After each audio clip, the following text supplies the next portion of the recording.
നമസ്കാരം. പഞ്ചായത്തി രാജ് നഗരപാലിക നിയമം നിലവിൽ വന്ന ശേഷം 2010 മാത്രമാണ് UDF LDF-നെ തറ പറ്റിച്ചിട്ടുള്ളത്. അന്നുപോലും മുനിസിപ്പാലിറ്റികളിൽ LDF-നായിരുന്നു മേൽക്കൈ. ഇക്കുറി പക്ഷേ ജില്ലാ പഞ്ചായത്തുകളിൽ തുല്യനില കൈവരിക്കുകയും മറ്റെല്ലാ മേഖലയിലും LDF-നെ നിഷ്പ്രഭരാക്കുകയും ചെയ്തിരിക്കുന്നു UDF.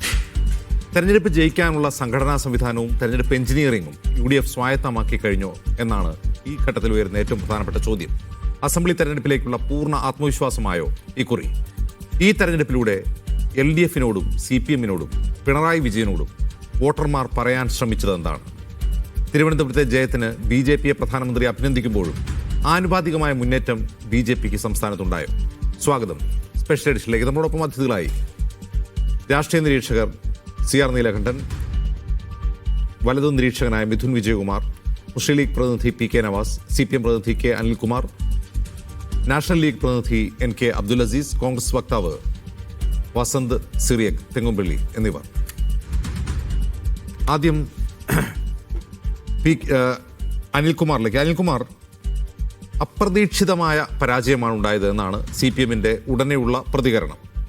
യഥാർത്ഥത്തിൽ നിങ്ങൾ എന്തായിരുന്നു പ്രതീക്ഷിച്ചത്?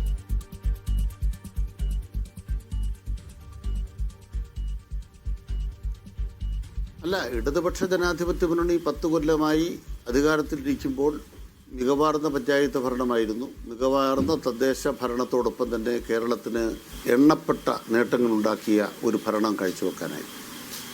കേന്ദ്ര സർക്കാർ കേരളത്തെ ദ്രോഹിച്ചു. ആ ദ്രോഹിക്കുന്ന ഘട്ടത്തിലും അതിനോട് നല്ല നിലയ്ക്ക് പൊരുതിക്കൊണ്ടാണ് ഈ സർക്കാർ നിന്നത്. കോവിഡും പ്രളയവും ഓക്കിയും നിപ്പയും എല്ലാം വന്നിട്ടും കേരളം വികസിക്കുന്ന കേരളമായിട്ടാണ് ഇപ്പോൾ നമ്മുടെ മുന്നിൽ നിൽക്കുന്നത്.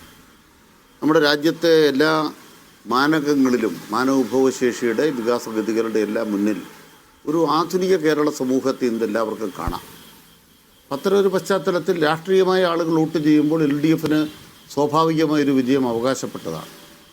എന്നാൽ ഒരു തെരഞ്ഞെടുപ്പിൽ ആളുകൾ വോട്ട് ചെയ്യുന്നത് അതിൻ്റെ മാത്രം അടിസ്ഥാനത്തിലല്ല. ഇപ്പം തന്നെ ഞങ്ങൾ കണ്ടൊരു കാര്യം, ഇന്ത്യ രാജ്യത്താകമാനം RSS അല്ലെങ്കിൽ BJP ഉയർത്തിക്കൊണ്ടുവരുന്ന ഒരു വർഗീയ അന്തരീക്ഷമുണ്ട്. അത് ഹിന്ദുത്വ രാഷ്ട്രീയത്തിൻ്റെ ഭാഗമായ ഒരു വർഗീയ അന്തരീക്ഷമാണ്. അതിനെതിരായിട്ട് ഒരു പ്രതിരോധം ഉയർന്നു വരുന്നുണ്ട്. ആ പ്രതിരോധം മതപരമാകുന്നത് നമ്മുടെ രാജ്യത്തിന് ദ്രോഹകരമാണ്, ദോഷകരമാണെന്നാണ് ഞങ്ങളുടെ അഭിപ്രായം. സെക്കുലർ പ്രതിരോധം വേണം. കോൺഗ്രസ് സെക്കുലർ പ്രതിരോധത്തോട് സന്ധി ചെയ്യുന്നു. അവർ ന്യൂനപക്ഷ വർഗീയതയെ കൂട്ടിച്ചേർക്കുന്നു. ന്യൂനപക്ഷ വർഗീയതയെ കൂട്ടിച്ചേർക്കുന്നത് BJP-യെ സന്തോഷിപ്പിക്കുന്ന കാര്യമാണ്. ഭരണാധികാരത്തിൻ്റെ ഭാഗമായി അത് വന്നാൽ BJP ശക്തിപ്പെടും. ഇതാണ് ഞങ്ങളുടെ വാദം. അതുകൊണ്ട് ഞങ്ങൾ എന്ത് ചെയ്തു? ഞങ്ങൾ എല്ലാ വർഗീയ ശക്തികൾക്കും എതിരായി ഒരുമിച്ച് നിലപാട് സ്വീകരിച്ചു. ലോക്സഭാ തെരഞ്ഞെടുപ്പിൽ നല്ല ഒരു പോരായ്മ ഞങ്ങൾക്കുണ്ടായി. പക്ഷേ ആ ഫലമല്ല ഇപ്പോൾ ഉള്ളത്. 7 ജില്ലാ പഞ്ചായത്ത് LDF വിജയിപ്പിച്ചിട്ടുണ്ട്. ബ്ലോക്ക് പഞ്ചായത്തിൽ ആനുപാതികമായിട്ട് അത്രത്തോളം വന്നില്ലെങ്കിലും ഞങ്ങൾ ഒരു നല്ല നില കൈവരിച്ചിട്ടുണ്ട്. മുമ്പുണ്ടായിരുന്ന പരാജയം മുനിസിപ്പാലിറ്റിയിൽ ഇപ്പോൾ ഉണ്ടായിട്ടില്ല. കോർപ്പറേഷനുകളാണ് നല്ല തിരിച്ചടി ഉണ്ടായിട്ടുള്ളത്. സ്വാഭാവികമായും ജനങ്ങളെ വിശ്വാസത്തിലെടുത്ത് പോരായ്മകൾ തിരുത്തി മുന്നോട്ട് പോകാൻ ജനങ്ങൾ അവസരം തരും. അതിൻ്റെ ഭാഗമായി LDF-ന് വീണ്ടും മുന്നോട്ട് പോകാനാകും. കഴിഞ്ഞ ലോക്സഭാ തെരഞ്ഞെടുപ്പിനേക്കാൾ അടിത്തറ ഭദ്രമാക്കാനും ശക്തിപ്പെടുത്താനും ഞങ്ങൾക്കായിട്ടില്ല. LDF-ന്റെ പോരായ്മ കൊണ്ടല്ല നിങ്ങൾക്ക് തിരിച്ചടി ഉണ്ടായതെങ്കിൽ പിന്നെ എന്ത് പോരായ്മയാണ് പരിഹരിക്കാൻ അനിൽകുമാർ? ഇടതുപക്ഷ ജനാധിപത്യ മുന്നണിയിൽ എന്ത് പോരായ്മയാണ് ജനങ്ങൾ കാണുന്നതെന്ന് ജനങ്ങളോട് സംവദിക്കും. അതാണ് ഞങ്ങളുടെ രീതി. ഇപ്പം ഞങ്ങൾ ചെയ്ത കാര്യം എന്താണ്? ഞങ്ങൾ പ്രകടന പത്രിക നടപ്പാക്കാൻ നോക്കി. അതിൽ ബാക്കിയുണ്ടോ? അതിൻ്റെ ഭാഗമായിട്ട് ആളുകൾക്ക് അസംതൃപ്തി ഉണ്ടോ? ഇനി എന്താ ചെയ്യാനുള്ളത്? അത് അവരോട് സംവദിച്ച് തിരുത്തും. അതാണ് ഞങ്ങളുടെ ഉദ്ദേശം. ആളുകളുടെ ആഗ്രഹപ്രകാരമാണ് ഞങ്ങൾ ഓരോന്ന് ചെയ്യുന്നത്. ഇപ്പം സർക്കാരിൻ്റെ ഭാഗത്ത് തിരുത്തേണ്ടത് എന്താ ഉള്ളത്? നിങ്ങൾ പറഞ്ഞാലും തിരുത്താൻ ഞങ്ങൾ തയ്യാറാണ്. ഞങ്ങളുടെ പോയിൻ്റ് എന്താണെന്ന് വെച്ചാൽ, ഞങ്ങളുടെ കൂടെ ഞങ്ങൾ പോരാട്ടം നടത്തിക്കൊണ്ടിരിക്കുമ്പോൾ ഹിന്ദുത്വ രാഷ്ട്രീയത്തെ ചെറുക്കുന്നതിൽ ഒരു പരിധിവരെ ഇപ്പോൾ വിജയിച്ചിരിക്കുന്നു. തിരുവനന്തപുരത്ത് അവർ വിജയിച്ചു എന്നുള്ള സത്യമാണ്. ആ തിരുവനന്തപുരത്തെ സ്ഥിതി എന്താ? അവിടെ ഒരു MP ഉണ്ട്. ജനങ്ങൾ വിശ്വസിച്ച് തിരുവനന്തപുരത്തെ UDF-നെ BJP-യെ പരാജയപ്പെടുത്താൻ തിരഞ്ഞെടുത്ത MP ആരുടെ കൂടെ നിൽക്കുന്നു? അവർ ഈ തെരഞ്ഞെടുപ്പിൽ എന്താ പങ്കുവഹിച്ചത്? BJP-യുടെ എല്ലാ കാര്യത്തിലും അടിയുപോക്കുന്നൊരു MP ആയി ശശി തരൂർ മാറിയില്ലേ? കോൺഗ്രസ് മിണ്ടുന്നില്ല. ഇപ്പുറത്തെന്താ സംഭവിക്കുക? ഇപ്പുറത്ത് സംഭവിക്കുന്നത് മതരാഷ്ട്രീയത്തിന് അടിസ്ഥാനപ്പെടുത്തിയവരെ കൂട്ടിച്ചേർത്തിട്ടാണ് UDF പ്രവർത്തിക്കുന്നത്. ഈ ശശി തരൂരിനെ പറ്റി മുമ്പ് CPM അങ്ങനെയല്ലല്ലോ പറഞ്ഞത്. അതവർ മറച്ചു വെക്കുന്നു. ശശി തരൂർ രാഷ്ട്രീയ നിരപേക്ഷമായ അഭിപ്രായം പറയുന്ന ആളാണ്. അതുകൊണ്ട് കോൺഗ്രസ് ഇഷ്ടമല്ല. പിണറായി വിജയൻ സർക്കാരിനെ പുകഴ്ത്തുമ്പോൾ കോൺഗ്രസിന് വെറി പിടിക്കുന്നു എന്നൊക്കെയാണ് ശശി തരൂരിനെ പറ്റി മുമ്പുള്ള CPMന്റെ അഭിപ്രായം. അതെ, ശശി തരൂര് നരേന്ദ്രമോദിയെ പുകഴ്ത്തിയാൽ ഞങ്ങൾ എന്തിനു പിന്തുണയ്ക്കണം? പിണറായി തരൂർ നരേന്ദ്രമോദിയെ പുകഴ്ത്തുന്നതും തെറ്റായ നിലപാട് സ്വീകരിക്കുന്നതും ഞങ്ങൾ എതിർക്കുന്നുണ്ടല്ലോ. ഞങ്ങളെക്കുറിച്ച് നല്ലത് പറഞ്ഞാൽ അല്ല, നിങ്ങൾ ഞങ്ങളെക്കുറിച്ച് നല്ലത് പറയരുത് എന്നല്ലല്ലോ. ഞങ്ങളെക്കുറിച്ച് നല്ലത് പറഞ്ഞാൽ ആ ശശി തരൂർ പറഞ്ഞാലും കുഴപ്പമില്ല. ഞങ്ങളെ അന്ധമായി എതിർക്കുന്നൊരു നിലപാടിൽ നിന്ന് UDF MPമാരുടെ നിലപാടിൽ നിന്ന് ശശി തരൂർ അല്പം മാറി ചിന്തിച്ചു. പ്രത്യേകിച്ച് വിഴിഞ്ഞം വന്നപ്പോൾ വിഴിഞ്ഞം നടപ്പാകട്ടെ, കോൺഗ്രസിനെ പോലെ നിങ്ങളെയും അതായത് പിണറായി വിജയനെയും മോദിയെയും തരൂർ ഒരേപോലെ പുകഴ്ത്തുന്നുണ്ടെങ്കിൽ, പിണറായി വിജയനെയും മോദിയെയും തരൂർ ഒരുപോലെ പുകഴ്ത്തുന്നുണ്ടെങ്കിൽ അത് നിങ്ങളുടെ രണ്ടുപേരുടെയും മേന്മയല്ല, അദ്ദേഹത്തിന് കോൺഗ്രസിനോടുള്ള വിരോധമാണെന്നല്ലേ മനസ്സിലാക്കേണ്ടത്? അല്ലല്ല, ഒരു കാര്യം മനസ്സിലാക്കി. പിണറായി വിജയനെ പുകഴ്ത്തുക എന്ന് പറയുന്നത് വിഴിഞ്ഞത്തിൻ്റെ കാര്യത്തിലാണ്. പിണറായി വിജയനെ പുകഴ്ത്തത് വ്യത്യസ്തമായ വിഷയങ്ങളിലാണ്. ഏത് വിഷയത്തിലാണ്? പിണറായി വിജയൻ്റെ രാഷ്ട്രീയത്തെ പുകഴ്ത്തിയോ? അതേസമയം നരേന്ദ്രമോദിയായി ബന്ധപ്പെട്ട് ഉയർത്തുന്നതെല്ലാം ഏതടിസ്ഥാനത്തിലാണ്? ഇപ്പോൾ കുടുംബവാഴ്ച എതിർക്കുന്നത് എന്ന് പറയുന്നത് രാഹുൽ ഗാന്ധിയെ, പ്രിയങ്ക ഗാന്ധിയെ, സോണിയാഗാന്ധിയാണ്. അത് അനിൽകുമാർ പറഞ്ഞു വരുന്നത്, നിങ്ങളുടെ പ്രകടന പത്രികയിൽ പ്രഖ്യാപിച്ചിട്ടുള്ള കാര്യങ്ങളിൽ നടപ്പാക്കാൻ എന്തെങ്കിലും വിട്ടുപോയിട്ടുണ്ടോ, എന്തെങ്കിലും വീഴ്ച ഉണ്ടായിട്ടുണ്ടോ എന്ന് ജനങ്ങളുമായി സംവദിച്ച് നിങ്ങൾ തിരുത്തുമെന്നാണ്. അതല്ലാതെ നിങ്ങളുടെ രാഷ്ട്രീയ സ്ട്രാറ്റജിയിലോ നിലപാടുകളിലോ പ്രശ്നമുണ്ടായതുകൊണ്ടല്ല ഈ തോൽവി എന്നാണ് നിങ്ങൾ പറയുന്നത്. അല്ല, അവിടെ കേരളത്തിന് ഇന്ന് നേരിടുന്നൊരു വെല്ലുവിളിയുണ്ട്. ഈ വെല്ലുവിളി ഇപ്പോൾ വന്നതല്ല. അതാണ് ഞങ്ങളെക്കുറിച്ച് നിങ്ങൾ മനസ്സിലാക്കേണ്ട ഒരു കാര്യം, എല്ലാവരും മനസ്സിലാക്കേണ്ട കാര്യം.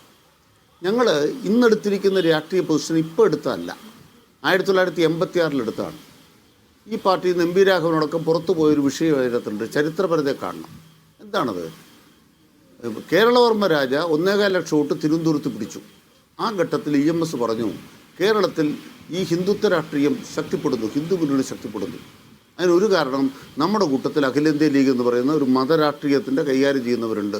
അവരോടൊപ്പം പോയാൽ ഇവർ ശക്തിപ്പെടും. RSSനെ ദുർബലപ്പെടുത്തണം എന്നുള്ളതുകൊണ്ട് ഞങ്ങൾ ആ മതരാഷ്ട്രീയത്തെ ഞങ്ങൾ വിടിഞ്ഞു.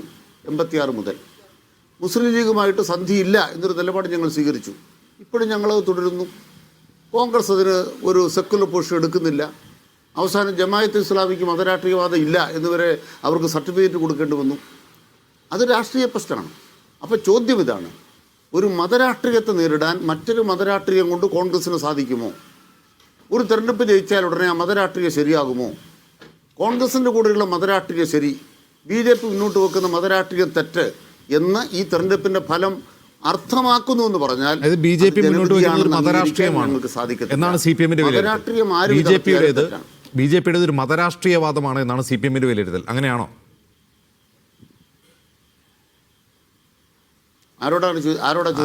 അനിൽകുമാറിനോടാണ്. അതൊരു മതരാഷ്ട്രീയമാണ്. ആരോടാണ് സാർ?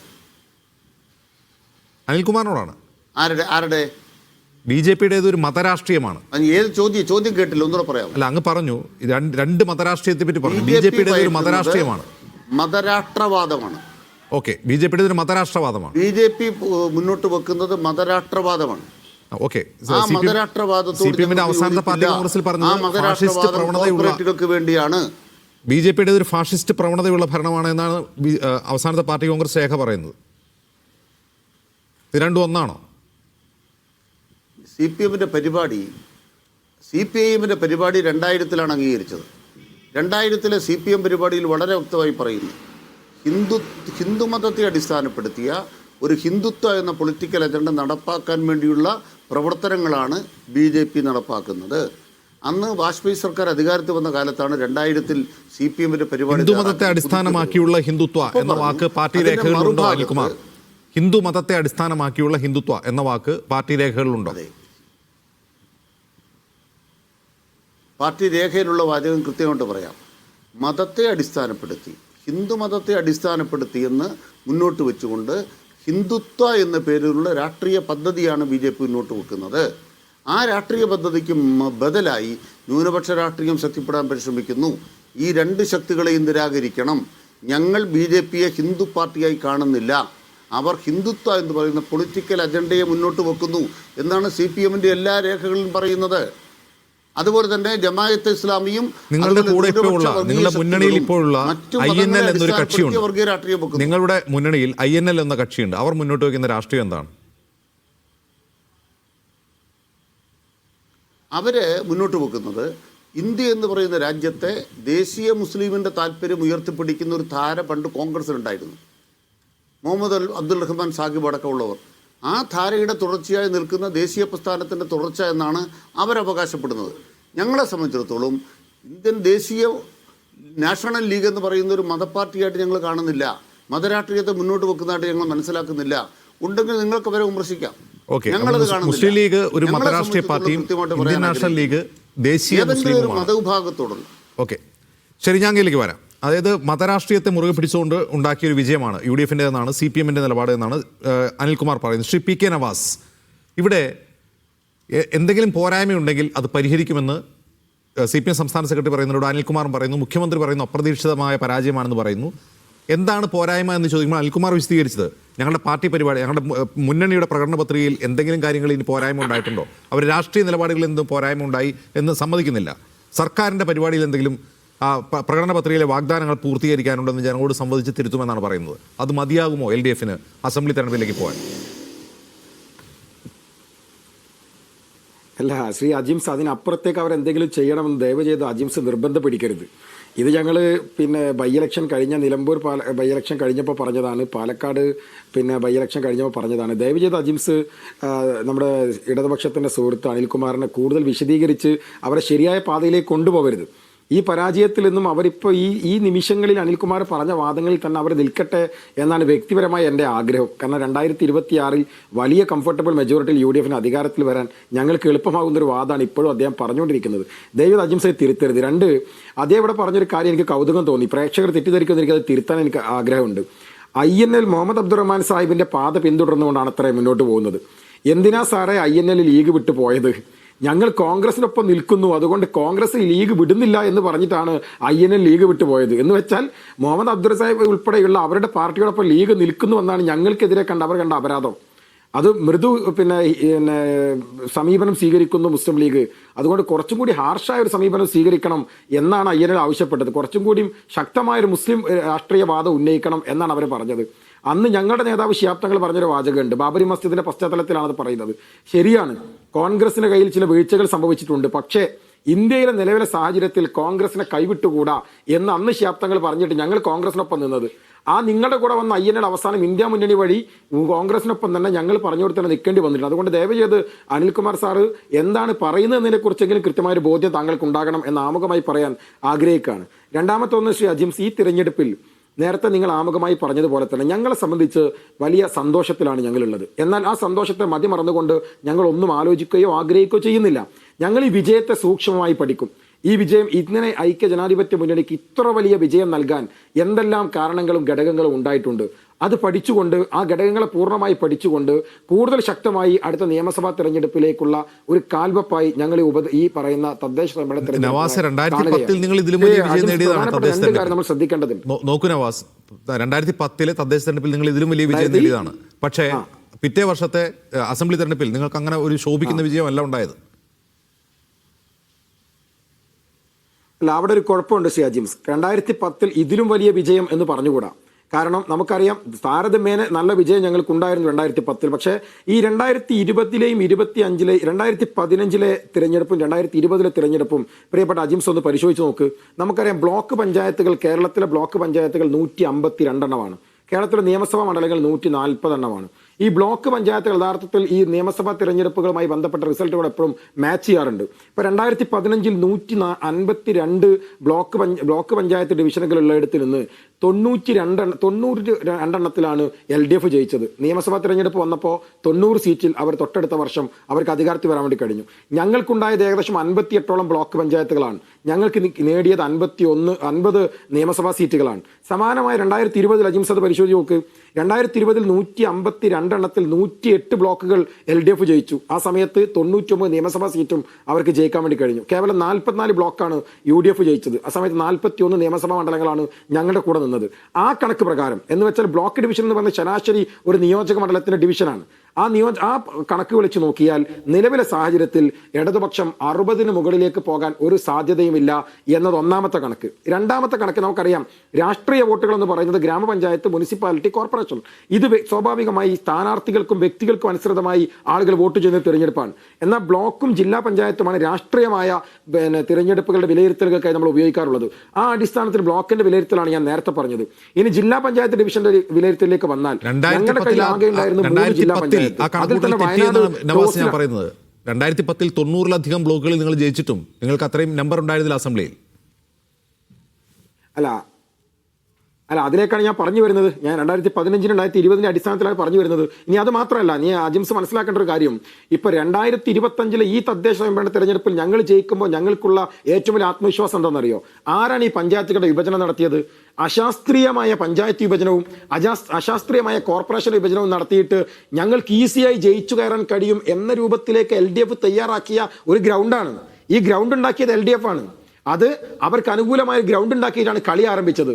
പക്ഷേ അവർക്ക് അനുകൂലമായി നിർമ്മിക്കപ്പെട്ട ഒരു ഗ്രൗണ്ടിനകത്ത് അവർക്ക് അനുകൂലമായ സാഹചര്യങ്ങൾ അധികാരം ഉപയോഗിച്ച് അവർ ഉണ്ടാക്കിയിട്ടും ഇത്ര വലിയ മികച്ച വിജയം നേടാൻ ഞങ്ങൾക്ക് സാധ്യമായെങ്കിൽ അജിംസ് ഒരു കാര്യം ഉറപ്പാണ്, അടുത്ത നിയമസഭാ തെരഞ്ഞെടുപ്പിൽ ഞങ്ങൾ രാഷ്ട്രീയമായ വിലയിരുത്തൽ നടത്തി ഈ രാഷ്ട്രീയത്തെ ഉയർത്തിക്കൊണ്ട് ഇപ്പൊ ഉയർത്തിപ്പിടിച്ച രാഷ്ട്രീയങ്ങളെ തന്നെ ഉയർത്തിപ്പിടിച്ച് തെറ്റുകൾ എന്തെങ്കിലും ഉണ്ടെങ്കിൽ തിരിച്ച് അതിശക്തമായി മുന്നോട്ട് പോകാൻ കഴിയും. അജിംസ് പരിശോധിക്കേണ്ടത് ഈ കോഴിക്കോട് കോർപ്പറേഷനിൽ ഞങ്ങൾ മത്സരിച്ചപ്പെട്ട് ഞങ്ങളുടെ മുഖദാർ ഡിവിഷൻ TPM ജിഷൻ മത്സരിച്ച ഡിവിഷനാണ്. അവിടെ 13,000 വോട്ടാണ് ആ ഡിവിഷനിൽ മാത്രമുള്ളത്. അവിടുത്തെ ഏതെങ്കിലും ഒരു ഡിവിഷനിൽ അതിലധികം വോട്ടുള്ള ഡിവിഷൻ ഉണ്ടോ? ഇല്ല. നോക്കൂ നിങ്ങൾ, അവിടുത്തെ ശരാശരി ഡിവിഷനിലെ വോട്ട് എന്ന് പറയുന്നത് 4000 മുതൽ 4500 വോട്ടാണ്. എന്ന് വെച്ചാൽ അശാസ്ത്രീയമായി വിഭജിക്കുകയും ലീഗിന്റെ ഒരു പോക്കറ്റ്, UDFന്റെ ഒരു പോക്കറ്റിൽ അവിടെ 13,000 വോട്ട് കൊടുക്കുന്നു. ഫാത്തിമ താലിയ മത്സരിച്ച ഡിവിഷൻ അവിടെ ഒരു 12,000 വോട്ട് കൊടുക്കുന്നു. അങ്ങനെ അവർക്ക് അനുകൂലമായി വിഭജിക്കപ്പെട്ടിട്ടുള്ള ഒരു ഗ്രൗണ്ടിനകത്ത് പോലും ഞങ്ങൾക്ക് ഇത്ര മികച്ച വിജയം നേടാൻ കഴിയുമെങ്കിൽ ഉറപ്പിച്ചു പറയട്ടെ, ഇതല്ല യഥാർത്ഥത്തിൽ റിസൾട്ടായി വരേണ്ടിയിരുന്നത്. നിങ്ങൾ വെട്ടിമുറിച്ച് നിങ്ങൾ പാകപ്പെടുത്തി വോട്ട് ചോരി നടത്തിയിട്ടും നിങ്ങൾക്ക് ഇതേ നേടാൻ കഴിഞ്ഞുള്ളൂ എന്നുള്ളത് ശ്രീ അനിൽകുമാർ, നിങ്ങൾ പരാജയത്തിന്റെ വലിയ വലിയ കുഴിയിലേക്ക് വീഴാൻ വേണ്ടി പോകുന്നു എന്ന് മാത്രമല്ല, നിങ്ങൾ ഉയർത്തിക്കൊണ്ടുവന്നിട്ടുള്ള വികസനത്തിന്റെ ബലൂണുകൾ മുഴുവൻ, ഊതി വീർപ്പിക്കപ്പെട്ട ബലൂണുകൾ മുഴുവൻ ജനങ്ങൾ തിരിച്ചറിഞ്ഞിരിക്കുന്നു. ഇനി ഒരു കാര്യം കൂടി പറഞ്ഞാൽ രാജ്യം അവസാനിപ്പിക്കാം. ഇദ്ദേഹം ആരംഭിച്ചത് മതരാഷ്ട്രീയം, മതരാഷ്ട്രവാദം, വർഗീയവാദം, അതിന്റെ വിജയം എന്നൊക്കെ പറഞ്ഞിട്ടാണ്. ജനങ്ങൾ അണ്ടർ എസ്റ്റിമേറ്റ് ചെയ്യരുത്. നിങ്ങൾ നിലമ്പൂരിലും ഇതേ വാദം പറഞ്ഞു. ജനങ്ങളെ നിങ്ങൾ ഇങ്ങനെ അണ്ടർ എസ്റ്റിമേറ്റ് ചെയ്ത് ജനങ്ങളുടെ ജനാധിപത്യമായ വിലയിരുത്തുകൾ മതത്തിന്റെയും വർഗീയതയുടെയും പേര് പറഞ്ഞ് നിങ്ങൾ അതിനെ ആ രൂപത്തിലേക്ക് കൊടുക്കാൻ വേണ്ടി തീരുമാനിക്കുന്നുവെങ്കിൽ ഇതിലും വലിയ തിരിച്ചടി നിങ്ങൾക്ക് ജനങ്ങൾ തരുമെന്ന കാര്യത്തിൽ ഞങ്ങൾക്കൊരു സംശയമില്ല. ശരി, ശ്രീ വസന്ത് തെങ്ങുംപള്ളി, ഇവിടെ കോൺഗ്രസിൻ്റെ ഒരു തിരിച്ചുവരവ് തീർച്ചയായിട്ടും UDFന്റെ വിജയത്തിൽ നിർണായക ഘടകമാണ്. അതിൽ കോൺഗ്രസ് സ്വയം തന്നെ സംഘടനാപരമായി ശക്തിപ്പെടുത്തിയതും നിങ്ങളുടെ സ്ഥാനാർത്ഥി നിർണയവും തെരഞ്ഞെടുപ്പ് സ്ട്രാറ്റജിയും എല്ലാം അതിൽ പങ്കുവഹിക്കുന്നുണ്ടാകാം. പക്ഷേ ഈ തെരഞ്ഞെടുപ്പ് ഫലം നിങ്ങൾ അസംബ്ലിയിൽ എങ്ങനെയാണ് പ്രതീക്ഷിക്കുന്നത്? നിങ്ങളുടെ ആത്മവിശ്വാസം എന്താണ്? കേൾക്കുന്നില്ല വസന്ത്? ഓക്കെ. CPMന്റെ പ്രതിനിധി അനിൽകുമാറിനോട് ചോദിക്കുമ്പോൾ അദ്ദേഹം ഏതാണ്ട് രാജാവിന്റെ കാലം തൊട്ടുള്ള കഥയാണ് പറയുന്നത്. അപ്പൊ സന്ദേശം സിനിമയിൽ ഈ കുമാരപിള്ള സാറിനോട് ചോദിക്കും, നമ്മൾ തോറ്റു എന്ന് സിമ്പിളായി എങ്ങനെ പറഞ്ഞു തരാം എന്ന് ചോദിച്ചാൽ അദ്ദേഹത്തിന് ഉത്തരമില്ല. പക്ഷെ ഞാൻ ഉത്തരം പറയാം. ഒന്ന്, ഈ KSEB ബില്ല് തൊട്ട് കറണ്ട് ബില്ല് തൊട്ട് ജനത്തെ അടിസ്ഥാനപരമായി ബാധിക്കുന്ന വിഷയങ്ങളിലെല്ലാം ഈ ജനവിരുദ്ധത കാണിച്ചൊരു സർക്കാരാണ് കഴിഞ്ഞ 9.5 വർഷക്കാലമായി ഇവിടെ ഭരിക്കുന്നത് എന്ന് ജനത്തിന് മനസ്സിലായി. അവൻ വീട്ടിൽ നിന്ന് ഇറങ്ങി പോകുമ്പോൾ വോട്ട് ചെയ്യാൻ പോകുന്നതിന് മുമ്പ് കറണ്ട് ഓഫ് ചെയ്യുമ്പോൾ കറണ്ട് ബില്ലിനെ പറ്റി ഓർക്കില്ലേ? ടാപ്പ് ഓഫ് ചെയ്യുമ്പോൾ വാട്ടർ ബില്ലിനെ പറ്റി ഓർക്കില്ലേ? ഏതെങ്കിലും ഓട്ടോ പിടിച്ച് പോളിംഗ് സ്റ്റേഷനിലേക്ക് പോയേക്കാം എന്ന് വെച്ചാൽ ആ ഓട്ടോറിക്ഷക്കാരന്റെ പെർമിറ്റ് വർദ്ധിപ്പിച്ചതിനെ പറ്റി ചിന്തിക്കില്ലേ? മാവേലി വരുന്ന സമയത്ത് പോലും സ്റ്റോറിൽ സാധനമില്ലാത്ത മാവേലി സ്റ്റോറിനെ പറ്റി ചിന്തിക്കില്ലേ? K സ്റ്റോർ എന്നൊരു പേരിട്ടിട്ട് അവിടെ പുതുതായിട്ട് വന്നത് പിണറായി വിജയന്റെ പടം വെച്ച K സ്റ്റോർ എന്ന ഫ്ലെക്സ് അല്ലാതെ വേറൊന്നും വന്നില്ല എന്ന് ജനം ചിന്തിക്കില്ലേ? ഈ റേഷൻ കടയിൽ എലിയും ഖജനാവിൽ പൂച്ചയും പെറ്റ് കിടക്കുകയാണ് എന്ന് ജനം ചിന്തിക്കില്ലേ? അതാണ് ഒന്നാമത്തെ കാരണം. അതായത് ജനവിരുദ്ധ സർക്കാരാണ് ഇവിടെ ഭരിക്കുന്നത് എന്ന് ജനത്തിന് മനസ്സിലായി. ജനവിരുദ്ധതയാണ് അവരുടെ മുഖമുദ്ര എന്ന് അവർക്ക് മനസ്സിലായി. രണ്ടാമത്, നേരത്തെ അനിൽകുമാർ പറഞ്ഞു എന്താ UDF കുറെ മുസ്ലിം വോട്ടുകൾ അങ്ങ് പർച്ചേസ് ചെയ്ത് കളഞ്ഞു, എന്നിട്ട് ആ മുസ്ലിം വോട്ടുകളുടെ പിന്തുണയോടുകൂടി, വർഗീയ വോട്ടുകളുടെ പിന്തുണയോടുകൂടിയാണ് വിജയിച്ചത്. നോക്കൂ, കഴിഞ്ഞ തവണ ഈ പറയുന്ന ജമാഅത്തെ ഇസ്ലാമിയും വെൽഫെയർ പാർട്ടിയും LDFനെ പിന്തുണയ്ക്കുമ്പോൾ അതൊരു സെക്യുലർ മൂവ് ആയിരുന്നു, ഒരു മതേതര മുന്നണി, ഒരു മതേതര മുന്നേറ്റം എന്നാണ് അവരതിനെ പറഞ്ഞത്. വെൽഫെയർ പാർട്ടി ഞങ്ങൾക്ക് വോട്ട് ചെയ്താൽ, ജമാഅത്ത് ഇസ്ലാമി ഞങ്ങളെ പിന്തുണച്ചാൽ എന്താ രമേശ് ചെന്നിത്തലയ്ക്ക് ഇത്ര കേട് എന്ന് പോലും കടന്നു ചോദിച്ച ആളാണ് സഖാവ് പിണറായി വിജയൻ. ഇന്ന് അവർ ജമാഅത്ത് ഇസ്ലാമി ഒരു നിലപാടെടുക്കുന്നു. ഇത് ഈ സംസ്ഥാനത്തെ ജനവിരുദ്ധ പക്ഷേ പാർട്ടി അതൊന്നും അംഗീകരിക്കുന്നില്ല. പാർട്ടിയോ പിണറായി വിജയനോ അങ്ങനെ ഒരു ബന്ധം ഉണ്ടായതായിട്ട് ഇപ്പോഴും അംഗീകരിക്കുന്നില്ല. അല്ല, അവരെന്തിനെയാണ് അംഗീകരിക്കുന്നത്? നാളെ ആടിനെ കാണിച്ചിട്ട് പട്ടിയാണെന്ന് പറഞ്ഞാൽ അത് പട്ടിയാണെന്ന് നമ്മൾ അംഗീകരിക്കണം. അജിംസ് നോക്കൂ, ഈ CPM-നെ തോൽപ്പിക്കാനൊക്കെ വളരെ എളുപ്പമാണ്. പക്ഷെ അവർ തോറ്റു എന്നുള്ളത് അത് ജനം വോട്ട് ചെയ്തിട്ടാണ് തോറ്റത് എന്ന് അവരെ പറഞ്ഞു പഠിപ്പിക്കാനാണ് ഏറ്റവും പാട്. തോൽപ്പിക്കുന്നതിനേക്കാൾ പാടാണ് അവർ തോറ്റു എന്ന യാഥാർത്ഥ്യം അവരെ ഒന്ന് പറഞ്ഞു ബോധ്യപ്പെടുത്താൻ വേണ്ടി. നോക്കൂ, ഒന്ന് ഈ ജമാഅത്തെ ഇസ്ലാമി ബന്ധമടക്കമുള്ള കാര്യങ്ങളിൽ ഇവർ പറഞ്ഞു വെച്ച ഐഡിയോളജി ഉണ്ടല്ലോ, അത് അവർക്ക് തന്നെ തിരിച്ചടിയാകുകയാണ്. കാരണം പണ്ടത്തെ പോലെയല്ലെന്നേ, കൊല്ലത്ത് പോയൊരു നിലപാട്, കോട്ടയത്ത് വന്ന് മറ്റൊരു നിലപാടൊന്നും പറയാൻ പറ്റില്ല. ഇന്ന് ജെൻസി കുട്ടികളുടെ കാലമാണ്. അവരുടെ കയ്യിൽ ഇരിക്കുകയാണ് 5 വർഷം മുമ്പ് എന്ത് നിലപാടാണ് ഈ വിഷയത്തിൽ CPM സ്വീകരിച്ചത്. നോക്കൂ, സർക്കാരിനെതിരായി സമരം ചെയ്യുന്ന വയൽക്കിളികളെ ഇവരെ RSS എന്ന് വിളിക്കും. സർക്കാരിനെതിരായി കേരളയിൽ സമരം നടക്കുമ്പോൾ അവരെ SDPI എന്ന് വിളിക്കും. സർക്കാരിനെതിരായി വിഴിഞ്ഞം സമരം നടക്കുമ്പോൾ അവിടുത്തെ അച്ഛന്മാരെ അടക്കം വർഗീയവാദികൾ എന്ന് വിളിക്കും. അതായത് ഇവർക്കെതിരായി നിൽക്കുന്നവരെല്ലാം വർഗീയവാദികളും, ഇവർക്ക് അനുകൂലമായി വോട്ട് ചെയ്താൽ അവരെല്ലാവരും മതേതര മുന്നണിയുടെ മതേതര ബഹിസ്ഫുരണത്തിന്റെ ഭാഗമായി മാറുന്നവരും ആണ്. വളരെ സിമ്പിളായി പറഞ്ഞാൽ ഏതെങ്കിലും മതത്തിന്റെ ഭാഗമായി നിൽക്കുന്ന ഏതെങ്കിലും സാമുദായിക ഫ്രാക്ഷൻസ് അത് ഇവർക്ക് വോട്ട് ചെയ്താൽ അത് ബർമൂഡ. വളരെ സിമ്പിൾ ആണ്. ആ സമയം ആ ഫ്രാക്ഷൻസ് ഒരു തീരുമാനമെടുക്കുകയാണ്, ഈ തവണ ഈ ജനകീയ മുന്നേറ്റത്തിന് വോട്ട് ചെയ്യാം, അത് UDF വോട്ട് ചെയ്യാം എന്ന് പറഞ്ഞാൽ അത് വള്ളിനിക്കർ എന്ന് പറയുന്ന നിലപാട് ശരിയല്ല. പിണറായി വിജയൻ സർക്കാർ നടത്തിയ ഏറ്റവും പ്രധാനപ്പെട്ട ഇലക്ഷൻ, നേരത്തെ നവാസ് അത് പറഞ്ഞു, ഇലക്ഷൻ ഗ്രൗണ്ട് ഫോർമേഷൻ ഇതിനു മുമ്പ് ഇതുപോലെ കണ്ടിട്ടില്ല. ഒന്ന്, അവർക്ക് അനുകൂലമായി അവർ കോർപ്പറേഷനുകൾ, വാർഡുകൾ, ബ്ലോക്കുകൾ, ജില്ലാ പഞ്ചായത്തുകൾ വിഭജിച്ച് അവർക്ക് അനുകൂലമാക്കി മാറ്റി. അതിന് വളരെ കൃത്യമായ സ്റ്റഡി അവർ നടത്തി. 2, ഞങ്ങളുടെ ഭാഗത്തുള്ള ഓരോ ചെറിയ പ്രശ്നങ്ങളും അവർ എടുത്ത് ഹൈലൈറ്റ് ചെയ്തു. അതിന് ചില ഞാൻ മീഡിയ വണ്ണിലല്ല ഉദ്ദേശിക്കുന്നത്, ചില മാധ്യമ സുഹൃത്തുക്കളുടെ വളരെ അകമഴിഞ്ഞ പിന്തുണ CPM-ന് കിട്ടി. പിണറായി വിജയന്റെ തന്നെ ഭാഷ കടമെടുത്താൽ ഒരു മാധ്യമ സിൻഡിക്കേറ്റ് കോൺഗ്രസിനെതിരായി ഈ തെരഞ്ഞെടുപ്പിൽ പ്രവർത്തിച്ചിട്ടുണ്ട്. അപ്പോൾ മാധ്യമങ്ങളുടെ പൊതുവിടങ്ങൾ ആർക്ക് അനുകൂലമായിരുന്നു ഈ തെരഞ്ഞെടുപ്പിൽ? അതും CPM-ന് അനുകൂലമായിരുന്നു. 3, ഇവർ ഈ കഴിഞ്ഞ തെരഞ്ഞെടുപ്പിൽ കിറ്റായിരുന്നെങ്കിൽ ഈ തെരഞ്ഞെടുപ്പിൽ ഇതുവരെ പിടിച്ചുവെച്ച പെൻഷൻ കൊടുത്തുകൊണ്ട് ഫ്രീ ബീസ് അഴിച്ചുവിട്ടുകൊണ്ട് ഈ തെരഞ്ഞെടുപ്പിനെ സ്വാധീനിക്കാൻ ശ്രമിച്ചു. അങ്ങനെ ആ ആവനാഴിയിലുള്ള പിണറായി വിജയന്റെയും ഗോവിന്ദൻ മാസ്റ്ററിന്റെയും ആവനാഴിയിലുള്ള ബ്രഹ്മാസ്ത്രങ്ങളെല്ലാം എടുത്തു പ്രയോഗിച്ചിട്ടും ജനം ഇത്രയും വലിയൊരു തിരിച്ചടി ഇവർക്ക് കൊടുത്തെങ്കിൽ അജിംസ് അങ്ങ് എഴുതി വെച്ചോളൂ, 100-ൽ പരം സീറ്റുകളുമായി UDF അധികാരത്തിൽ വരും. കാര്യം 67-ൽ ഞങ്ങൾ തോറ്റുപോകുന്നു. 68-ൽ നടക്കുന്ന തെരഞ്ഞെടുപ്പിൽ വലിയ മുന്നേറ്റം ഈ തദ്ദേശ സ്വയംഭരണം അടക്കമുള്ള കാര്യങ്ങളിൽ ഉണ്ടായപ്പോഴാണ് പിന്നീട് ഞങ്ങൾക്ക് 100-ൽ പരം സീറ്റുകളിലേക്ക് അടുത്തു വരാൻ പറ്റുന്നത്. 2010-ൽ അങ്ങ് സൂചിപ്പിച്ചെങ്കിലും തിളക്കമാർന്ന വിജയമില്ല എന്നത് പറയുമ്പോഴും അന്ന് ഇതാ VS അച്യുതാനന്ദന്റെ ഗവൺമെന്റ് രണ്ടാമതും വരാൻ പോവുകയാണ് എന്നൊരു ട്രെൻഡ് അവിടെ ഉണ്ടായിരുന്നു. അച്യുതാനന്ദന് സീറ്റ് നിഷേധിക്കുമ്പോൾ പാർട്ടി പ്രവർത്തകർ തന്നെ തെരുവിൽ ഇറങ്ങുന്നത് നമ്മൾ കണ്ടതാണ്. അപ്പൊ ആ ട്രെൻഡിനെ കവച്ചു വെച്ചുകൊണ്ടാണ് ഞങ്ങൾ ഒരു സേഫ് മെജോറിറ്റിയിലേക്ക് അന്ന് എത്തുന്നത്. പക്ഷെ ഇന്ന് അതല്ല അവസ്ഥ. പിണറായി വിജയനെതിരെ CPM-കാർ വോട്ട് ചെയ്യാണ്. നോക്കൂ, അരിവാൾ ചുറ്റിക നക്ഷത്രം ചിഹ്നം കണ്ടിട്ട് പോലും CPM-ന്റെ കേഡർമാർ പോലും കൈപ്പത്തിക്കും കോണിക്കും ഓട്ടോയ്ക്കും ഒക്കെ ഈ പ്രാവശ്യം വോട്ട് ചെയ്തിട്ടുണ്ട്. ഞാൻ അവരെ സ്മരിക്കാതെ പോകാൻ പറ്റില്ല.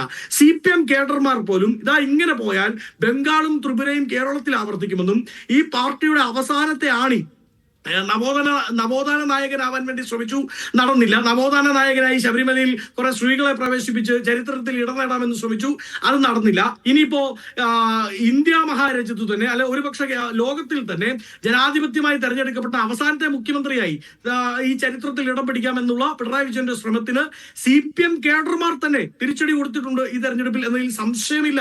വർഗീയ കക്ഷികളോട് സന്ധി ചെയ്യുന്നത് ഇവരാണ് എന്ന് ജനം തിരിച്ചറിഞ്ഞു. ജനവിരുദ്ധർ ഇവരാണ് എന്ന് ജനം തിരിച്ചറിഞ്ഞു. കഴിഞ്ഞ 5 വർഷക്കാലം പിടിച്ചുവെച്ച പെൻഷൻ അവസാന ഘട്ടം കൊടുത്തിട്ട് ആ പെൻഷൻ ഇന്ന് MM മണി എന്ന് പറയുന്ന വൃത്തികെട്ടവൻ, ഞാൻ കടത്തി പറയുകയാണ്, അതിനപ്പുറത്ത് എന്താ പറയാ, MM മണി എന്ന് പറയുന്ന ഒരു വൃത്തികെട്ടവൻ 2500 കൊടുക്കേണ്ടടുത്ത് ഇത്രയും കാലം പിടിച്ചു വെച്ചു കൊടുക്കാൻ 2000 കൊടുത്തിട്ട് അതിന്റെ പേരിൽ വോട്ട് തന്നില്ല എന്ന് പറഞ്ഞ് ജനത്തിനെ നോക്കി ഇളിഫ്യരാക്കുന്ന, ജനത്തിനെ നോക്കി പുച്ഛിക്കുന്ന കാഴ്ച നമ്മൾ ഇന്ന് കണ്ടില്ലേ. അതുകൊണ്ട് ഞങ്ങൾ വളരെ സ്റ്റഡീഡ് ആണ്. അതുകൊണ്ടാണല്ലോ പ്രതിപക്ഷ നേതാവ് അടക്കമുള്ളവർക്ക് ഇത്ര കോർപ്പറേഷൻ, ഇത്ര ജില്ലാ പഞ്ചായത്ത്, ഇത്ര ബ്ലോക്ക് പഞ്ചായത്ത് എന്ന് വളരെ കോൺഫിഡന്റ് ആയി UDF മുൻകാല നേതൃത്വത്തിൽ എവിടെയെങ്കിലും ആരെങ്കിലും പറയുന്നത് അങ്ങ് കേട്ടിട്ടുണ്ടോ അജിംസ്? ശ്രീ KC വേണുഗോപാൽ വളരെ കൃത്യമായി സ്ഥാനാർത്ഥി നിർണയത്തിൽ യാതൊരു തരത്തിലും പാർട്ടി ഇടപെടരുത്, സാധാ പ്രവർത്തകർ വരട്ടെ എന്ന് തീരുമാനിച്ചു. VD സതീശൻ എല്ലാ വാർഡുകളിലടക്കം ഗ്രാമാന്തരങ്ങളിലേക്ക് ഇറങ്ങിച്ചെന്നു. കോൺഗ്രസിന്റെ മറ്റു ലീഡർഷിപ്പ്, രമേശ് ചെന്നിത്തല അടക്കമുള്ള UDF ചെയർമാൻ അടക്കമുള്ളവർ വളരെ കൃത്യമായി ഈ താഴെ തട്ടി പ്രവർത്തിച്ചു. അതിന്റെ ഫലമാണ് ഞങ്ങൾ നടത്തിയ ഹോംവർക്കിന്റെ ഫലമാണ്. അത് അസംബ്ലിയിലും ആവർത്തിക്കുമെന്നാണ് വസന്ത് പറയുന്നത്. ശ്രീ മിഥുൻ വിജയകുമാർ, ഇന്ന് തിരുവനന്തപുരം കോർപ്പറേഷനിലെ NDAയുടെ വിജയത്തെ, BJPയുടെ വിജയത്തെ പ്രധാനമന്ത്രി പോലും അഭിനന്ദിക്കുകയുണ്ടായി. അപ്പോൾ അങ്ങനെ അഭിനന്ദിക്കാൻ മാത്രം ഒരു ആധികാരികമായ മുന്നേറ്റം BJPക്ക് കുറി ഉണ്ടായിട്ടുണ്ടോ? ഇപ്പോൾ സ്വാഭാവികമായ ഒരു വളർച്ച, എന്താണ് ആനുപാതികമായ ഒരു വളർച്ച എന്നതിനപ്പുറം ഒരു മുന്നേറ്റം ഉണ്ടായെന്ന് പറയാൻ കഴിയുമോ? നമുക്ക് തീർച്ചയായിട്ടും അവരുടെ ഒരു ട്രെൻഡ് നോക്കിക്കഴിഞ്ഞാൽ എനിക്ക് തോന്നുന്നു ഗ്രാമപഞ്ചായത്തുകളിലാണെങ്കിലും മുനിസിപ്പാലിറ്റിയിലാണെങ്കിലും ഈ നമ്മുടെ കോർപ്പറേഷൻ വാർഡുകളിലാണെങ്കിലും ബ്ലോക്ക് പഞ്ചായത്ത് വാർഡുകളിലാണെങ്കിലും ഒക്കെ തന്നെ BJPക്ക് വലിയ തോതിൽ മുന്നേറ്റം ഉണ്ടായിട്ടുണ്ടല്ലോ. അതെങ്ങനെ അങ്ങനെ ഒരു സംശയത്തിന്റെ ആവശ്യം അവിടെ? 20-ൽ നിന്ന് 25 2 മുനിസിപ്പാലിറ്റി ഉള്ളതിൽ ഒരെണ്ണം പോയി. അല്ല, തിരുവനന്തപുരം കോർപ്പറേഷൻ പിടിച്ചെടുത്തു. അതിന് ഈക്വൽ ആയിട്ടുള്ള പല നേട്ടങ്ങളും പല ഭാഗത്തും ഉണ്ടാക്കിയെടുത്തു. അപ്പം മുനമ്പത്ത് അവർ മുന്നേറ്റം ഉണ്ടാക്കി. അപ്പൊ അങ്ങനെയുള്ള കാര്യങ്ങളും കാണണമല്ലോ. ഒരു ബാലൻസ്ഡ് ആയിട്ടുള്ള ഒരു എന്താ പറയുക, ഒരു ഓവർവ്യൂ വേണ്ട നമ്മൾ എല്ലാത്തിൻ്റെ എടുക്കുക. അല്ലാതെ ചില ഭാഗങ്ങളിൽ പോയി അതുകൊണ്ട് BJP തകർന്നു പോയി എന്ന് പറയാൻ പറ്റുമോ? തിരുവനന്തപുരം കോർപ്പറേഷൻ പിടിച്ചെടുക്കുക എന്ന് പറഞ്ഞാൽ BJPയെ സംബന്ധിച്ച് അത്ര എളുപ്പം കാര്യമൊന്നും ആയിരുന്നില്ല. പക്ഷെ അവർ അത്രയും നല്ല എനിക്ക് തോന്നുന്നു അത്രയും നല്ലൊരു ഗ്രാസ് റൂട്ട് ലെവൽ അവർ വർക്ക് ചെയ്തു. അതുകൊണ്ടാണ് അവർക്കത് നേടിയെടുക്കാൻ സാധിച്ചത്. കാരണം അവരുടെ മാനിഫെസ്റ്റോ പരിശോധിക്കുകയാണെങ്കിൽ പോലും ഒരു സിറ്റി സ്പെസിഫിക് ആയിട്ടുള്ള ഒരു മാനിഫെസ്റ്റോ ആയിരുന്നു. ഈ പറഞ്ഞ waste management, smart city projects, high tech infrastructure, ഇതിനൊക്കെ ഫോക്കസ് ചെയ്തുകൊണ്ടുള്ള അവിടുത്തെ ഓഡിയൻസിന്, അതായത് അർബൻ വോട്ടേഴ്സിന് മിഥുൻ, ഞാൻ അങ്ങനെ ഒരു ചോദ്യം ചോദിക്കാൻ കാരണം മിഥുൻ, ഞാൻ അതിനെ മുന്നേറ്റത്തിന് വില കുറച്ച് കണ്ടതല്ല. ഞാൻ ചോദിക്കാൻ കാരണം നിലമ്പൂർ ഉപതെരഞ്ഞെടുപ്പിൽ സ്ഥാനാർത്ഥി നിർണയത്തിൽ പോലും BJP പിന്നോട്ട് നിന്നപ്പോൾ അന്ന് രാജീവ് ചന്ദ്രശേഖർ പറഞ്ഞു ഞങ്ങൾ പൂർണ്ണമായും തദ്ദേശ തെരഞ്ഞെടുപ്പിൽ ശ്രദ്ധ കേന്ദ്രീകരിക്കുകയാണെന്നാണ്. അപ്പോൾ ഒരു പാർട്ടി, അതിൻ്റെ സംസ്ഥാന അധ്യക്ഷൻ, അതിൻ്റെ മെഷീനറി മുഴുവൻ തദ്ദേശ തെരഞ്ഞെടുപ്പിൽ ശ്രദ്ധ കേന്ദ്രീകരിച്ചിട്ടും റിസൾട്ട് ഇതാണ്. അത്രയേ ഉള്ളൂ. അല്ല, അവരുടെ ഫുട് പ്രിന്റ് അവർക്ക് വർദ്ധിപ്പിക്കാൻ സാധിച്ചു. തിരുവനന്തപുരം കോർപ്പറേഷൻ അവർ പിടിച്ചു. വയനാട്, കോട്ടയം പോലുള്ള സ്ഥലങ്ങളിൽ പോലും ന്യൂനപക്ഷ മേഖലകളിൽ BJPക്ക് വലിയ തോതിൽ മുന്നേറ്റം ഉണ്ടാക്കാൻ സാധിച്ചു. അപ്പൊ അങ്ങനെയുള്ള എന്താ പറയുക, ഒരു കമ്പാരിറ്റീവ് സ്കെയിൽ താങ്കൾ നോക്കുകയാണെങ്കിൽ BJPക്ക് വലിയ തോതിലൊരു നേട്ടം ഉണ്ടാക്കാൻ സാധിച്ചു. മാത്രമല്ല, ഇപ്പോൾ ഏകദേശം ഒരു 20% സിറ്റി ഏരിയാസ് ഒക്കെ, മേജർ സിറ്റി ഏരിയാസ് ഒക്കെ നമ്മൾ എടുത്ത് നോക്കുകയാണെങ്കിൽ പോലും 20% മുകളിലാണ് BJP നിൽക്കുന്നത്. അപ്പൊ എന്തുകൊണ്ടും BJP ഇനി മറികടക്കണമെങ്കിൽ ഒരു LDF UDF ഒരു എന്താ പറയുക, ഒരു അഡ്ജസ്റ്റ്മെന്റ് പൊളിറ്റിക്സ് വേണ്ടി വരും. അപ്പൊ ആ ലെവലിലേക്ക് BJP വളർന്നു കഴിഞ്ഞു. അപ്പൊ BJPയുടെ വളർച്ചയെ അങ്ങനെ വില കുറച്ച് കാണേണ്ട ആവശ്യമില്ല എന്നാണ് ഞാൻ മനസ്സിലാക്കുന്നത്. പിന്നെ ഈ നേരത്തെ സൂചിപ്പിച്ച പോലെ തൃപ്പൂണിത്തുറയിലും മുനമ്പത്തൊക്കെ പല ക്രിസ്ത്യൻ മെജോറിറ്റിയുള്ള വാർഡിൽ പോലും BJPക്ക് അത്യാവശ്യം നല്ല മുന്നേറ്റം ഉണ്ടാക്കാൻ സാധിച്ചിട്ടുണ്ട്. അപ്പൊ അവർ ഈ പറഞ്ഞ പോലെ അവർ ഫീൽഡ് ചെയ്യുന്ന കാൻഡിഡേറ്റ്സ് ആണെങ്കിൽ, അവരുടെ ഗ്രാസ് റൂട്ട് ലെവലിലെ വർക്ക് ആണെങ്കിൽ, അതിനൊക്കെയാണ് അവർ ഈ തവണ ഏറ്റവും കൂടുതൽ പ്രാധാന്യം കൊടുത്തത്. അപ്പൊ അവരുടെ കാൻഡിഡേറ്റ്സിനെ എടുത്ത് നോക്കൂ. തിരുവനന്തപുരത്തെ ഈ ശ്രീലേഖ IPS പോലുള്ള ആളുകൾ, വളരെ ക്ലീൻ ആയിട്ടുള്ള പൊളിറ്റിക്കൽ ഇമേജുള്ള ആളുകൾ, അല്ലാതെ ഈ CPM ആളുകളെ നേരെ നിങ്ങൾ കമ്പയർ നോക്കുകയാണെങ്കിൽ അവർ ഈ പറഞ്ഞ പോലെ ബാങ്ക് കവർച്ചയിലോ അല്ലെങ്കിൽ പതിറ്റാണ്ടുകളായി രാഷ്ട്രീയ പ്രവർത്തനം നടത്തുന്ന VV രാജേഷിനെ നിങ്ങൾ ക്ലീൻ ഇമേജ് എന്ന് പറയില്ല. പകരം ഒരിക്കൽ പോലും രാഷ്ട്രീയക്കാരിയാവാത്ത ശ്രീലേഖ നിങ്ങൾക്ക് ക്ലീൻ ആണ്. അപ്പൊ അതിനർത്ഥം എന്താണ്?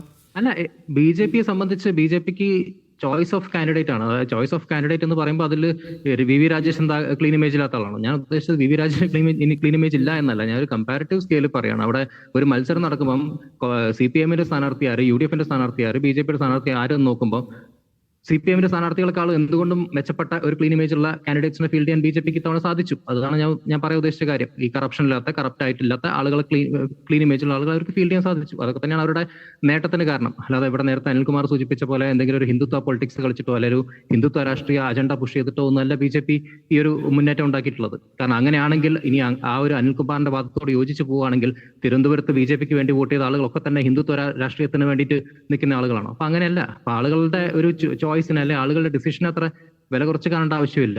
പിന്നെ ഇവിടെ ഈ നേരത്തെ സൂചിപ്പിച്ച ഒരുപാട് കാര്യങ്ങളുണ്ടല്ലോ. ഈ എന്താ പറയാ, കോൺഗ്രസ് ഒരുപാട് പണിയെടുത്തുകൊണ്ട്, കോൺഗ്രസ് പണിയെടുത്തതിനേക്കാൾ കൂടുതൽ ഇവിടെ CPM ഉള്ള പ്രശ്നങ്ങളാണ് കോൺഗ്രസിന് ഒരു പക്ഷേ ഇത്തവണ വലിയ രീതിയിൽ ഫേവർ ചെയ്തത്. കാരണം ഈ പറഞ്ഞ പോലെ ശബരിമല വിഷയം, പിന്നെ ഈ KCB ബില്ല്, മറ്റു പല ജനങ്ങളെ എന്താ പറയാ, അവരുടെ നിത്യജീവിതത്തെ ബാധിക്കുന്ന വിഷയങ്ങളാണ് ഇത്തവണ ഏറ്റവും കൂടുതൽ ആളുകൾ അതിനെ മുൻനിർത്തിക്കൊണ്ടാണ് വോട്ട് ചെയ്തത്. ഈ പറഞ്ഞ പോലെ ശമ്പളത്തിന്റെ വിഷയങ്ങൾ, സ്കൂളുകളിൽ വേണ്ടത്ര ഫെസിലിറ്റീസ് ഇല്ല, ആശുപത്രികളിൽ വേണ്ടത്ര ആശുപത്രികൾ ഇടിഞ്ഞു, സർക്കാർ ആശുപത്രികൾ ഇടിഞ്ഞു വീഴുകയാണ്. അപ്പൊ അങ്ങനെയൊക്കെയുള്ള സാഹചര്യത്തെ വിലയിരുത്തിക്കൊണ്ടാണ് ആളുകൾ വോട്ട് ചെയ്തത്. അല്ലാതെ മറ്റേതെങ്കിലും രീതിയിൽ ഒരു വലിയ ഗ്രൗണ്ട് വർക്ക് UDF നടത്തിയതിനെ കൊണ്ട് ഉള്ളൊരു വിജയം മാത്രമല്ല ഇത്. കാരണം UDF പോലും ഇതൊരു സർപ്രൈസിംഗ് ആയിട്ടുള്ള ഒരു വിജയമാണ്. മാത്രമല്ല ഈ പറഞ്ഞ വെൽഫെയർ പാർട്ടിയുമായിട്ടുള്ള ടൈപ്പിനെ ഇവിടെ ചൂണ്ടിക്കാണിക്കുന്നുണ്ടല്ലോ. വെൽഫെയർ പാർട്ടി എന്നാണ് ഈ പറഞ്ഞ പോലെ ജമാഅത്തെ ഇസ്ലാമി എന്നാണ് LDF അത്ര വലിയ അൺടച്ചബിൾ പാർട്ടിയെ മാറിയത്. അവർക്ക് ഈ പറഞ്ഞ പോലെ 96 മുതൽ 2016 വരെ വലിയ സ്വീകാര്യരായിരുന്നല്ലോ ഈ പറഞ്ഞ ജമാഅത്തെ ഇസ്ലാമി ഒക്കെ തന്നെ. അപ്പൊ ഇവിടുന്ന് ഇതെന്ന് വെച്ചാൽ ഒരു ഈ പറയുന്ന പോലെ LDF UDF എന്ന് പറഞ്ഞ ഒരു കച്ചവടക്കാരാണ്. ഇവർക്ക് ഏറ്റവും ഇഷ്ടപ്പെട്ട കസ്റ്റമറാണത്. അപ്പൊ ആ കസ്റ്റമർ അങ്ങോട്ടും ഇങ്ങോട്ടും ചാടി കളിക്കുന്നു. ഇപ്പം UDFന്റെ കൂടെയാണ്. അപ്പൊ അതാണ് അവർക്ക് പ്രശ്നം. അല്ലാതെ ഒരു കാലത്തും ഇവർക്ക് ഒരു അൺടച്ചബിലിറ്റിയോ അല്ലെങ്കിൽ അവരെ മാറ്റി നിർത്തണമെന്നോ ഇങ്ങനെയുള്ള വർഗീയ സ്വഭാവമുള്ള പാർട്ടികളെ അല്ലെങ്കിൽ സംഘടനകളെ മാറ്റി നിർത്തണമെന്നോ ആഗ്രഹം ഉണ്ടായിരുന്ന ആളുകളൊന്നുമല്ല. അവരുടെ നേട്ടം അവർക്ക് എപ്പോഴൊക്കെ നേട്ടം ഉണ്ടാക്കാൻ അവർക്ക് സാധിച്ചിട്ടുണ്ടോ ഇങ്ങനെയുള്ള സംഘടനകളെ കൂട്ടുപിടിച്ചിട്ട് അപ്പോഴൊക്കെ അവരത് ഉണ്ടാക്കാൻ നോക്കിയിട്ടുണ്ട്. അപ്പൊ ഇന്ന് ഈ പറഞ്ഞ പോലെ ഒരു തോൽവിയെ നേരിടാൻ അല്ലെങ്കിൽ ജനങ്ങളുടെ വിധിയെ മാനിക്കാൻ അവർക്ക് സാധിക്കുന്നില്ല. അപ്പം ഏതെങ്കിലുമൊക്കെ വർഗീയ പാർട്ടി ഹിന്ദുത്വ അജണ്ട എന്ന് പറഞ്ഞ് ഇങ്ങനെ വരുന്നതിന് പകരം ഈ ഒരു വിധിയെ സ്വീകരിക്കുകയാണ് വേണ്ടത്. ഇത് ആക്സെപ്റ്റ് ചെയ്യുക. കാരണം നിങ്ങൾ തോറ്റു കഴിഞ്ഞാൽ അതിനെ സ്വീകരിക്കുക. എന്നിട്ട് എന്തൊക്കെ തിരുത്തലാണ് വരുത്താൻ പറ്റുക നോക്കുക. ശരി, ശ്രീ NK അബ്ദുൽ അസീസ്, ഇവിടെ അനിൽകുമാർ സംസാരിച്ചു തുടങ്ങിയപ്പോൾ തന്നെ പറഞ്ഞത് എന്താണ് LDFന്റെ UDFന്റെ രാഷ്ട്രീയം തമ്മിലുള്ള വ്യത്യാസമെന്നാണ്. അതിൽ അദ്ദേഹം പറയുന്നൊരു കാര്യം, മുസ്ലിം ലീഗിന്റെ ഏതെങ്കിലും ഒരു ഭാഗത്ത് തന്നെ ഞങ്ങൾ എന്തുകൊണ്ട് കൈവിട്ടു, അത് മതരാഷ്ട്രീയമാണ് എന്ന് കണ്ടുകൊണ്ട് കൈവിട്ടതാണ്. അത് മറുവശത്ത് ഭൂരിപക്ഷ വർഗീയതയെ പ്രോത്സാഹിപ്പിക്കുന്നു പറഞ്ഞുകൊണ്ടാണ്. ഇന്ത്യൻ നാഷണൽ ലീഗ്, അത് ഇബ്രാഹിം സുലൈമാൻ സൈഡിൻ്റെ INL പറ്റി പറയുന്നത് അവർ ദേശീയ മുസ്ലിം അസേഷൻ, അത് ദേശീയ മുസ്ലിം രാഷ്ട്രീയമാണ് അവർ പിൻപറ്റുന്നതെന്നാണ്. നിങ്ങളും അതിൻ്റെ ഒരു ഭാഗമാണല്ലോ. ഇബ്രാഹിം സുലൈമാൻ സൈഡിൻ്റെ രാഷ്ട്രീയം പിൻപറ്റുന്ന ഒരാളാണല്ലോ. നിങ്ങൾ ദേശീയ മുസ്ലിമാണോ? തീർച്ചയായിട്ടും. ദേശീയ മുസ്ലിം എന്നതിനെക്കുറിച്ച് വിശദീകരിക്കുമ്പോൾ എന്താണ് അജിംസും മറ്റുള്ളവരൊക്കെ ഉദ്ദേശിച്ചതെന്ന് എനിക്കറിയില്ല. ഇപ്പോൾ നാഷണൽ ലീഗിൻ്റെ രൂപീകരണത്തിൻ്റെ കാലഘട്ടത്തെ രാഷ്ട്രീയത്തെക്കുറിച്ച് ഈ സമയത്ത് കൃത്യമായി പരിശോധിക്കേണ്ടതുണ്ട്. ശ്രീ അനിൽകുമാർ അതേക്കുറിച്ച് വിശദമായി പറഞ്ഞില്ല, അതുകൊണ്ട് എനിക്ക് സൂചിപ്പിക്കാതിരിക്കാൻ കഴിയില്ല. നമുക്കറിയാം, ശ്രീ PK നവാസ് ആണല്ലോ അത് ഏറ്റെടുത്തുകൊണ്ട് സംസാരിച്ചത്. നവാസിന് ഞാൻ മനസ്സിലാക്കുന്നത് വളരെ ജൂനിയറായ, വളരെ പ്രായം കുറഞ്ഞ ആളാണെന്നാണ്. ബാബരി മസ്ജിദിൻ്റെ തകർച്ചയുടെ കാലത്ത് PK നവാസ് എത്ര പ്രായമുള്ള ആളായിരിക്കും എന്ന് നമുക്ക് ഊഹിക്കാവുന്നതേ ഉള്ളൂ. അപ്പോൾ ആ ഒരു കാലഘട്ടത്തിൽ ബാബരി മസ്ജിദിൻ്റെ തകർച്ചയുമായി ബന്ധപ്പെട്ട് രാജ്യത്ത് നിലനിൽക്കുന്ന മതനിരപേക്ഷതയുടെ തകർച്ചയാണ് നടന്നത്. അതിൻ്റെ ഉത്തരവാദിത്വം ശ്രീ നരസിംഹറാവുവിനാണ്. അതുകൊണ്ട് നരസിംഹറാവു പ്രധാനമന്ത്രി സ്ഥാനത്ത് നിന്നും പുറത്തു പോകണമെന്നാവശ്യപ്പെട്ടുകൊണ്ട് CPIM പാർലമെൻ്ററി പാർട്ടി ലീഡർ കൊണ്ടുവന്നിട്ടുള്ള ഒരു അവിശ്വാസ പ്രമേയം ഉണ്ടായിരുന്നു പാർലമെൻറ്റിനകത്ത്.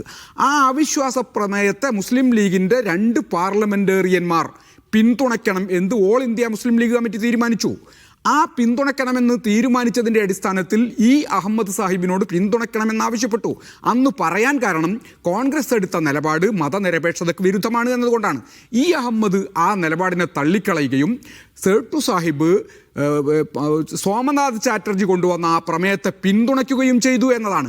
അത് ദേശീയ തലത്തിൽ ഉയർന്നു വരേണ്ട ഒരു മതനിരപേക്ഷ രാഷ്ട്രീയത്തിൻ്റെ ബഹിർഗമനമാണ്, പ്രകടനമാണ്, അതല്ലെങ്കിൽ നിലപാടിൻ്റെ പ്രതിഫലനമാണ് അന്ന് അവിടെ നടന്നിട്ടുണ്ടായിരുന്നത്. ഇതിനെതിരായി അധികാര രാഷ്ട്രീയത്തോടൊപ്പം ചേർന്നു നിന്നു എന്നതാണ് അഹമ്മദിൻ്റെ നേതൃത്വത്തിലും കേരളത്തിൽ PK കുഞ്ഞാലിക്കുട്ടിയുടെ നേതൃത്വത്തിലും ഉണ്ടായിരുന്ന മുസ്ലിം ലീഗ് ചെയ്ത വലിയ തെറ്റ് എന്ന് ദേശീയ തലത്തിൽ മുസ്ലിം ലീഗിൻ്റെ നേതൃത്വം വിലയിരുത്തുകയും മാത്രമല്ല, ബാബരി തകർച്ചയ്ക്ക് ശേഷം മതാധിഷ്ഠിത രാഷ്ട്രീയത്തിൻ്റെ സാമുദായിക രാഷ്ട്രീയത്തിൻ്റെ കാലം കഴിഞ്ഞു. പുതിയ കാലഘട്ടം മതനിരപേക്ഷ രാഷ്ട്രീയത്തിൻ്റെതാണ്. പിന്നോക്ക ന്യൂനപക്ഷങ്ങളാദി അവസ്ഥിത വർഗങ്ങളെല്ലാം ചേർന്ന് നിന്നുകൊണ്ട് പുതിയ രാഷ്ട്രീയ പ്രസ്ഥാനം രൂപീകരിക്കേണ്ടതുണ്ട് എന്ന് സേട്ട് സാഹിബ്. സാമുദായിക രാഷ്ട്രീയമല്ലാതെ മറ്റെന്താണ്?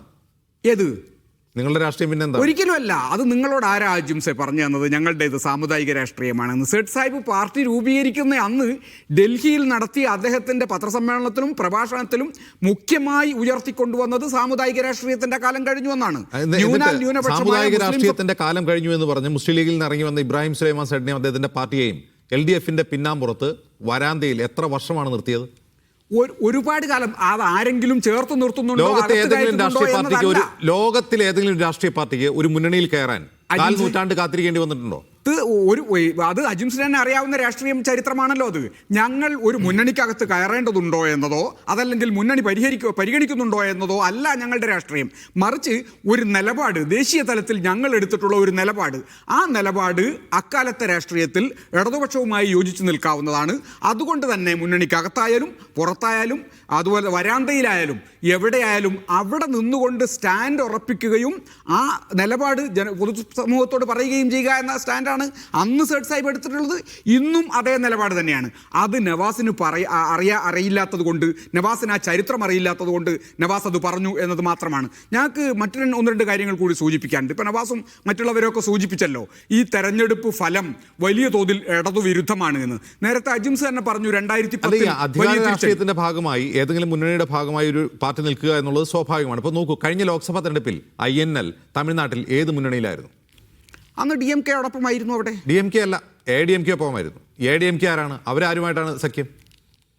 ഏത് തെരഞ്ഞെടുപ്പിനെ കുറിച്ചാണ് ചോദിക്കുന്നത്? കഴിഞ്ഞ ലോക്സഭാ തെരഞ്ഞെടുപ്പിൽ ഇല്ലല്ലോ. 2024 ലോക്സഭാ തെരഞ്ഞെടുപ്പിൽ ഞങ്ങൾ DMK യോടൊപ്പമായിരുന്നു. DMK മുന്നണിയോടൊപ്പമായിരുന്നു. ADMKയുടെ മുന്നണിയിൽ INL മത്സരിച്ചിട്ടുണ്ടോ? ഇല്ലേ? 2019 24 2019 ഒരു ഘട്ടത്തിൽ തമിഴ്നാട്ടിൽ ഒരു ഘട്ടത്തിൽ ഈ പറയുന്ന മതനിരപേക്ഷതയും അധികാരവും താരതമ്യം ചെയ്യുമ്പോൾ ഒരു പാർട്ടിയുടെ ചോയ്സ് അത്രയേ ഉള്ളൂ. അജിംസ് ആ ചരിത്രം പറഞ്ഞതുകൊണ്ട് ഞാനത് ക്ലിയർ ആക്കാം. ഞങ്ങൾക്ക് 5 MLA-മാരുണ്ടായിരുന്ന ഒരു പ്രദേശമാണ് തമിഴ്നാട്. അവിടെ 5 MLA-മാരുണ്ടായിരുന്നു. ആ 5 MLA-മാരുണ്ടായിരുന്ന ഞങ്ങൾ DMK മുന്നണിയിൽ നിന്ന് വിട്ടുവന്നുകൊണ്ട് AIDMKയോടൊപ്പം ചേർന്നു. അന്ന് DMK BJP-യുമായി അലയൻസ് ഉണ്ടാക്കി. ആ കാലത്ത് അത് 2005 കാലഘട്ടത്തിലാണ്. അന്നാണ് DMK മുന്നണിയിൽ നിന്ന് INL വിട്ടത്. പിന്നെ അതുപോലെ AIDMKയോടൊപ്പം ചേർന്നത്. അല്ലാതെ ഈ അടുത്ത കാലത്തൊന്നുമല്ല. BJP-യും AIDMK-യും യോജിച്ച കാലത്ത് ഞങ്ങൾ AIDMKയോടൊപ്പം ചേർന്നിട്ടില്ല. DMK മുന്നണി BJP-യോടൊപ്പം സ്വയം മതനിരപേക്ഷ പാർട്ടി, സാമുദായിക രാഷ്ട്രീയത്തിന്റെ കാലം കഴിഞ്ഞു എന്ന് പ്രഖ്യാപിച്ച് പുറത്തു വന്ന ഒരു പാർട്ടിക്ക് ഒരു മുന്നണിയിൽ കയറാൻ, തങ്ങളുടെ സെക്യുലറിസം തെളിയിക്കാൻ 4 നൂറ്റാണ്ട് കാത്തു നിൽക്കേണ്ടി വന്നൊരു ദുരവസ്ഥ നിങ്ങൾക്ക് ഉണ്ടായിട്ടുണ്ട് എന്നുള്ളത് ഓർമ്മിപ്പിക്കുക മാത്രമാണ് ഞാൻ ചെയ്തത്. നിങ്ങൾക്ക് ഓർമ്മിപ്പിക്കാം. അത് ഇടതുപക്ഷത്തെ എന്തെങ്കിലും തരത്തിൽ കുറ്റപ്പെടുത്താനുള്ള ഒരു അവസരം ഉണ്ടാക്കുന്നതിന് വേണ്ടി ഇത്തരം കാര്യങ്ങളെല്ലാം പറയാം. പറയേണ്ടത് ഞങ്ങളാണ്. ഇടതുപക്ഷത്തെ കുറ്റപ്പെടുത്തിയതല്ല, നിങ്ങളുടെ ഒരു ദുരവസ്ഥ ചൂണ്ടിക്കാട്ടിയത് മാത്രമേ ഉള്ളൂ. സന്തോഷം. ശ്രീ CR നീലകണ്ഠൻ, ഇവിടെ BJP-ക്ക് ഒരു വളർച്ച ഉണ്ടായിട്ടുണ്ട് എന്ന് മിഥുൻ വിജയകുമാർ ചൂണ്ടിക്കാട്ടുന്നുണ്ട്. അത് സ്വാഭാവികമായ വളർച്ചയല്ല, അവർക്ക് കാര്യമായ ശ്രദ്ധേയമായ നേട്ടം ഉണ്ടായിട്ട്. ഏറ്റവും ഉദാഹരണം തിരുവനന്തപുരം കോർപ്പറേഷനാണ്. അപ്പോൾ ഈ തിരുവനന്തപുരം കോർപ്പറേഷനിലെ ഈ നേട്ടം അവർക്ക് ഭാവിയിലും അസംബ്ലി തെരഞ്ഞെടുപ്പുകളിലും ഇതായി വരും. അപ്പോൾ ഹിന്ദുത്വ രാഷ്ട്രീയം പറഞ്ഞതുകൊണ്ടല്ല ഈ നേട്ടമുണ്ടായത് എന്ന് BJP പറയുമ്പോൾ, അല്ല BJP അങ്ങനെ പറഞ്ഞാൽ പോലും യഥാർത്ഥത്തിൽ BJP-യുടെ വളർച്ചയ്ക്ക് കാരണം എന്താണ്? അല്ല, അതിൽ ഒന്നാമത്തെ കാര്യം അജിംസ, ഈ തദ്ദേശ ഭരണ തെരഞ്ഞെടുപ്പുകളിൽ നേരത്തെ പറഞ്ഞതുപോലെ പഞ്ചായത്ത്, മുനിസിപ്പാലിറ്റി, കോർപ്പറേഷനൊക്കെ പലപ്പോഴും വ്യക്തിഗത രാഷ്ട്രീയം, വ്യക്തികൾ, ഗ്രൂപ്പുകൾ, ചില പ്രാദേശികം, പിന്നെ അതിലെ തമ്മിൽ വഴക്ക്, റബലുകൾ, അപരന്മാർ, ഇങ്ങനെ പല ഘടകങ്ങൾ കൊണ്ട് സമ്മിശ്രമാണ് സാധാരണ. പക്ഷേ എങ്കിൽ പോലും കേരളത്തിന്റെ ഒരു സ്വഭാവം നമുക്കറിയാം. ഒരു ഘട്ടത്തിൽ 95-ലാണെന്നാണ് എൻ്റെ ഓർമ്മ, സദാം ഹുസൈനെ തൂക്കിക്കൊന്നതുമായി ബന്ധപ്പെട്ട് 90-ലാണ് വലിയ തോതിൽ ഒരു പ്രശ്നമുണ്ടാക്കുകയും അങ്ങനെ ഇടതുപക്ഷം വലിയ വിജയം കേരളത്തിൽ നേടുകയും ചെയ്തു. അന്ന് ഞാൻ ഇടതുപക്ഷത്തിനൊപ്പമാണ്. എനിക്കറിയാം സദാം ഹുസൈൻ വരെ ഇവിടെ കേരളത്തിൽ വിഷയമായിട്ടുണ്ട് തദ്ദേശ തെരഞ്ഞെടുപ്പിൽ. അതുപോലെ തന്നെ ഈ തെരഞ്ഞെടുപ്പിൽ ഇടതുപക്ഷം പരിശോധിക്കേണ്ട, ഇടതുപക്ഷം തോറ്റിട്ടില്ലെങ്കിൽ എനിക്കൊന്നും പറയാനില്ല. അവർക്കൊരു തകരാറും ഉണ്ടായിട്ടില്ല, അവർ പഴയ പോലെ തന്നെ തുടരുകയാണെന്നാണ് അവർ വിചാരിക്കുകയാണെങ്കിൽ അവർക്കൊരു വിരോധമില്ല. അല്ലെങ്കിൽ ഏതെങ്കിലും തരത്തിലുള്ള ഒരു കാറ്റ് ഗവൺമെന്റിനെതിരായി കേരളത്തിൽ ഉണ്ടോ എന്ന് പരിശോധിക്കാൻ അവർക്ക് ബാധ്യതയുണ്ട് എന്ന് ഞാനൊരു നിരീക്ഷകൻ എന്ന നിലയ്ക്ക് പറയുന്നുള്ളൂ. ചെയ്യുകയാണെങ്കിൽ ചെയ്യാം, ചെയ്യണ്ടെങ്കിൽ ചെയ്യണ്ട. ഈ പറഞ്ഞതുപോലെ ശബരിമല മുതൽ നേരത്തെ പറഞ്ഞ വിലക്കയറ്റമടക്കം നിരവധി കാര്യങ്ങൾ അവർക്ക് ന്യായീകരണം ഉണ്ടാവും. പക്ഷേ ജനങ്ങൾക്ക് ആ ന്യായീകരണം ഉണ്ടായിക്കൊള്ളണമെന്നില്ല. അതുകൊണ്ട് അതുണ്ടോന്ന് ഇടതുപക്ഷം പരിശോധിക്കട്ടെ. UDF-ഉം അതുപോലെ തന്നെ ഞങ്ങൾക്ക് ഈ നേട്ടം ഉണ്ടാവാൻ എന്താണ് കാരണം എന്ന് പരിശോധിക്കട്ടെ. നമുക്ക് BJP-യുടെ വിഷയത്തിലേക്ക് വന്നാൽ, കേരളത്തിൽ BJP ഇപ്പോൾ ഞാൻ ഒരൊറ്റ ആളുടെ പേര് പറയാം, വെള്ളാപ്പള്ളി നടേശൻ. അനിൽകുമാർ അദ്ദേഹത്തിന് എങ്ങനെ കാണുന്നത് എനിക്കറിയില്ല. വെള്ളാപ്പള്ളി നടേശൻ കഴിഞ്ഞ കുറെ മാസങ്ങളായി, കുറച്ചു കാലമായി കേരളത്തിൽ ഉയർത്തിവിടുന്ന രാഷ്ട്രീയം എന്താ? വെള്ളാപ്പള്ളി നടേശൻ ഒരു വ്യക്തിയാണ്, ഒരു പ്രസ്ഥാനത്തിന്റെ നേതാവാണ്, അദ്ദേഹത്തിന് എന്തു വേണി ചെയ്യാം.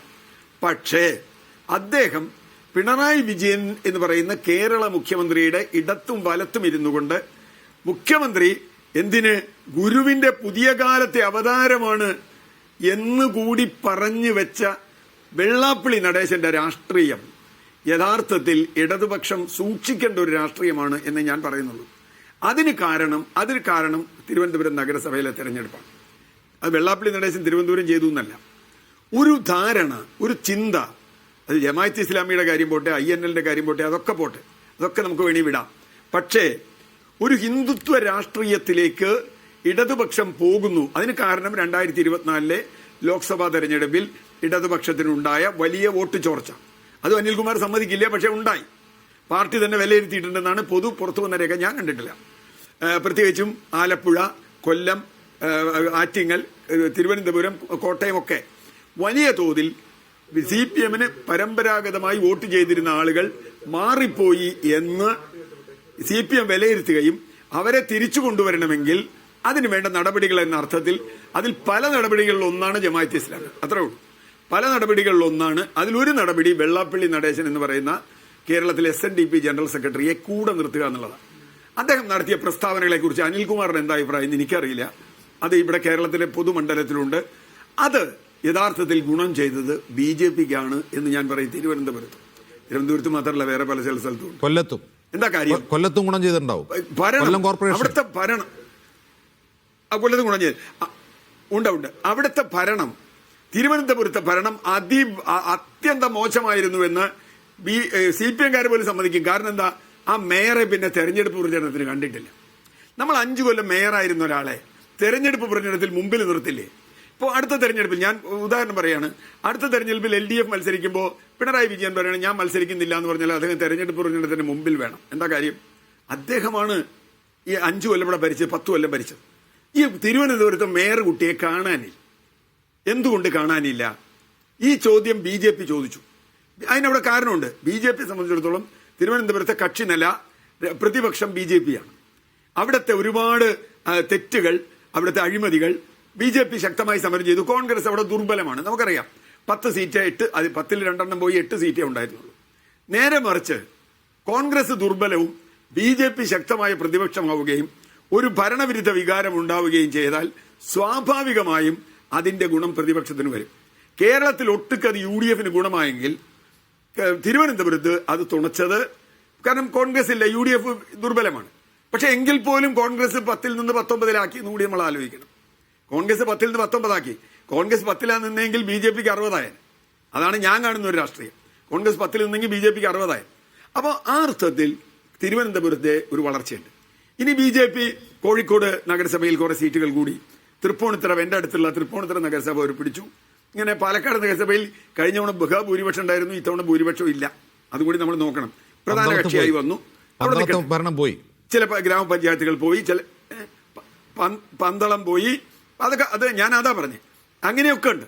ചില സ്ഥലത്ത് കിട്ടും, ചില സ്ഥലത്ത് പോവും എന്ന് വെച്ച് BJP എന്തോ വലിയ മുന്നേറ്റം കേരളത്തിൽ നടത്തി എന്നൊക്കെ അവകാശപ്പെടണമെങ്കിൽ വലിയ കഷ്ടമാണ്. ഇത് മാത്രമല്ല, BJP-യുടെ കേരളത്തിൽ ഒരു രസമുള്ള ചരിത്രമുണ്ട്. നേമത്ത് BJP ആദ്യം ഒരു MLA ഉണ്ടാവുന്നു, പിന്നെ അവിടെ BJP ജയിച്ചിട്ടില്ല. ഇപ്പൊ ഞാൻ ഉറപ്പായി പറഞ്ഞു, തൃശ്ശൂർ കേരളത്തിൽ ആദ്യമായി BJP-ക്ക് MP ഉണ്ടാവും. ആ MP ഉണ്ടായ തൃശ്ശൂർ നഗരസഭയിൽ 20,000-ത്തിലധികം വോട്ടിന്റെ ഭൂരിപക്ഷം ഉണ്ടായിരുന്നു സുരേഷ് ഗോപിക്ക്. എന്റെ ഓർമ്മ ശരിയാണെങ്കിൽ 15-20 വോട്ടുണ്ടായിരുന്നു. സുരേഷ് ഗോപിക്ക് അത്രയും വോട്ട് ഭൂരിപക്ഷമുള്ള തൃശ്ശൂർ നഗരസഭയിൽ ഇപ്പൊ എന്താ സ്ഥിതി? ആളുകൾ തന്നെയല്ലേ, വാർഡ് മാറും, ഡിവിഷൻ മാറും, അതൊക്കെ ഉണ്ടാവും. ഇപ്പൊ തൃശ്ശൂർ BJP-യുടെ സ്ഥിതി എന്താ? എന്തുകൊണ്ടാണ് BJP-ക്ക് പുറകോട്ട് പോയത്? തൃശ്ശൂര് ഈ മുൻപോട്ട് പുറകോട്ട് പോയി എന്ന് പറഞ്ഞു കഴിഞ്ഞാൽ കഴിഞ്ഞ തവണ കിട്ടിയ സീറ്റ് കിട്ടി. അതായത് ഞങ്ങളുടെ MP ഉള്ള മണ്ഡലമാണ്. ശരി, MP ഉള്ള നഗരകേന്ദ്രത്തിൽ എവിടെയും വലിയ കാര്യമായിട്ട് BJP കിട്ടിയില്ല. അപ്പൊ ഞാൻ പറഞ്ഞു വന്നത്, BJP തിരുവനന്തപുരത്ത് BJP-യുടെ ഒരു പ്രശ്നം ഞാൻ കാണുന്നത്, ഒരു തവണ ജയിച്ചാൽ പിന്നെ അവിടെ ജയിക്കില്ല. പന്തളത്ത് അതുപോലെയാണ്, പാലക്കാട്ട് ഏതാണ്ട് അതുപോലെയാണ്. അത് കുഴപ്പമില്ല. കാരണം അതിനൊരു കാരണം നേരത്തെ പറഞ്ഞതാണ്. UDF ദുർബലമാകുന്ന സ്ഥലത്ത്, അല്ലെങ്കിൽ LDF ദുർബലമാകുന്ന സ്ഥലത്ത് BJP ഒരു ഫോഴ്സ് എന്നുള്ളതിലേക്ക് വരും. പക്ഷേ തിരിച്ചു വന്നാൽ അത് വരില്ല. ഇനി ഒരൊറ്റ കാര്യം കൂടി, ഈ തെരഞ്ഞെടുപ്പിൽ അതാണ് ഞാൻ പറയാൻ ഉദ്ദേശിച്ചത്. എന്ത് രാഷ്ട്രീയമാണ് വന്നത്? ബഹുമാനപ്പെട്ട മുഖ്യമന്ത്രി തെരഞ്ഞെടുപ്പിൽ വോട്ട് ചെയ്തതിന് ശേഷം വന്ന് പറഞ്ഞ കാര്യം അജിംസിന് ഓർമ്മയുണ്ടല്ലോ. കേരളത്തിൽ ഇപ്പൊ അനിൽകുമാർ പറഞ്ഞ ഒരു കാര്യമല്ല അദ്ദേഹം പറഞ്ഞേ. കേരളത്തിലെ ഇടതുപക്ഷത്തിന്റെ നേട്ടം, കേരളത്തിലെ അധികാര വികേന്ദ്രീകരണം, കേരളത്തിലെ നിയമസഭകൾ തദ്ദേശ ഭരണ സ്ഥാപനങ്ങൾക്ക് ഫണ്ട് കൊടുത്തത്, കേരളത്തിലെ വികസനം ഒന്നുമല്ല പറഞ്ഞത്. അദ്ദേഹം പറഞ്ഞത് കോൺഗ്രസിലെ സ്ത്രീലമ്പടന്മാർ. എനിക്ക് അദ്ദേഹത്തോട് വളരെ സഹതാപം തോന്നി. അതാണോ ഈ തെരഞ്ഞെടുപ്പിൽ ഏറ്റവും പ്രധാനപ്പെട്ട വിഷയം? അതാണോ ചർച്ച ചെയ്യേണ്ടത്? മുഖ്യമന്ത്രി ഇപ്പോൾ നമുക്ക് ചർച്ചയിൽ പറയാം, നമ്മൾ ഈ പറഞ്ഞ പോലെ ചായ് പേ ചർച്ച എന്നോ അല്ലെങ്കിൽ സുരേഷ് ഗോപിയുടെ ഭാഷയിൽ മറ്റേ കലിംഗ് ചർച്ച എന്നൊക്കെ പറയാം. അതല്ല, മുഖ്യമന്ത്രി കേരളത്തിന്റെ അധികാര വികേന്ദ്രീകരണത്തിന്റെ നേട്ടങ്ങൾ ഞങ്ങളിതാ മാതൃകയാണ് എന്ന് മുഖ്യമന്ത്രി പറയണം. അതുകൊണ്ട് എന്ത് സംഭവിച്ചു? കേരളത്തിലെ ഇപ്പൊ കോഴിക്കോട് കോർപ്പറേഷനിൽ LDF മുമ്പിലാണെന്ന് പറയുമ്പോഴും ഇപ്പോഴും കേവല ഭൂരിപക്ഷത്തിന്റെ അടുത്ത് എത്തിയിട്ടില്ല എന്നാണ് ഞാൻ മനസ്സിലാക്കുന്നത്. If I M wrong correct, എത്തിയിട്ടില്ല. ഒരേ ഒരു കോർപ്പറേഷൻ, അവിടെ പോലും UDF അതിശക്തമായി, അതുപോലെ തന്നെ BJP ശക്തമായി. ഇതിൽ കാണുന്ന ഇപ്പൊ മറ്റ് തലങ്ങളിൽ ഇപ്പൊ 7 ജില്ലാ പഞ്ചായത്ത് പിടിച്ചു എന്ന് പറഞ്ഞു. 7 ജില്ലാ പഞ്ചായത്തിൽ ഞാൻ കണക്കാക്കുന്നത് കാസർഗോഡും കണ്ണൂരും ഒഴിച്ച് ബാക്കി എല്ലായിടത്തും വലിയ ജില്ലാ പഞ്ചായത്ത് സീറ്റുകളും ബ്ലോക്ക് പഞ്ചായത്ത് സീറ്റുകളും നഷ്ടമായിട്ടുണ്ട്. പാലക്കാട്, അതുപോലെ തിരുവനന്തപുരം, കൊല്ലം, അവിടെയൊക്കെ അവർ ജയിച്ചതാണ്. ആലപ്പുഴ, അവിടെ പോലും വലിയ തോതിൽ വോട്ട് LDFന് നഷ്ടപ്പെട്ടിട്ടുണ്ട്. ഞാനിത് പറയുന്നത് കണക്ക് വെച്ചിട്ടാണ്. 2024 തെരഞ്ഞെടുപ്പിൽ ഈ കണക്ക് വെച്ച് പറഞ്ഞ് പലരും എന്നെ ചെയ്ത് പറയാമെന്ന്. LDFന്റെ അടിത്തറ പോയിട്ടില്ല, ഞങ്ങൾക്ക് ഒരു കുഴപ്പമുണ്ടായിട്ടില്ല, വേണ്ട, ഒരു പ്രശ്നവുമില്ല. പക്ഷേ അതുണ്ടാകരുത്. കാരണം അങ്ങനെ ഒരു സ്പേസിലേക്ക് BJP ആണ് കയറി വരിക. അങ്ങനെ ഒരു വിലയിരുത്തൽ CPM നടത്തുമോ എന്നുള്ളതാണ് ഏറ്റവും പ്രധാനപ്പെട്ട ചോദ്യം. അങ്ങനെ വിലയിരുത്തുമെന്നാണ് MV ഗോവിന്ദൻ പറഞ്ഞത്. ശ്രീ അനിൽകുമാർ, ഇവിടെ CR നീലകണ്ഠൻ ചൂണ്ടിക്കാട്ടിയതുപോലെ തിരുവനന്തപുരം, കൊല്ലം മേഖലകളിലൊക്കെ CPMനേറ്റ തിരിച്ചടിയിൽ ഈ വെള്ളാപ്പള്ളി നടേശനെ കൂടെ നിർത്തുന്നത് എത്രമാത്രം ബാധിച്ചിട്ടുണ്ടാകാം? അങ്ങനെ ഒരു വിലയിരുത്തൽ നിങ്ങൾക്കുണ്ടോ? വെള്ളാപ്പള്ളി കഴിഞ്ഞ കുറേ നാളായി എന്താണ് പറഞ്ഞുകൊണ്ടിരിക്കുന്നത്? അതിന് CPM കൊടുക്കുന്ന പിന്തുണ എന്താണ്? അത് സമൂഹത്തിൽ ഉണ്ടാക്കുന്ന മാറ്റം എന്താണ്? ഇൻഫ്ലുവൻസ് എന്താണ് എന്നൊക്കെ CPM വിലയിരുത്താറുണ്ടോ? അങ്ങനെ ഒരു വിലയിരുത്തൽ ഈ തെരഞ്ഞെടുപ്പ് കാലത്ത് ഉണ്ടാവുമോ?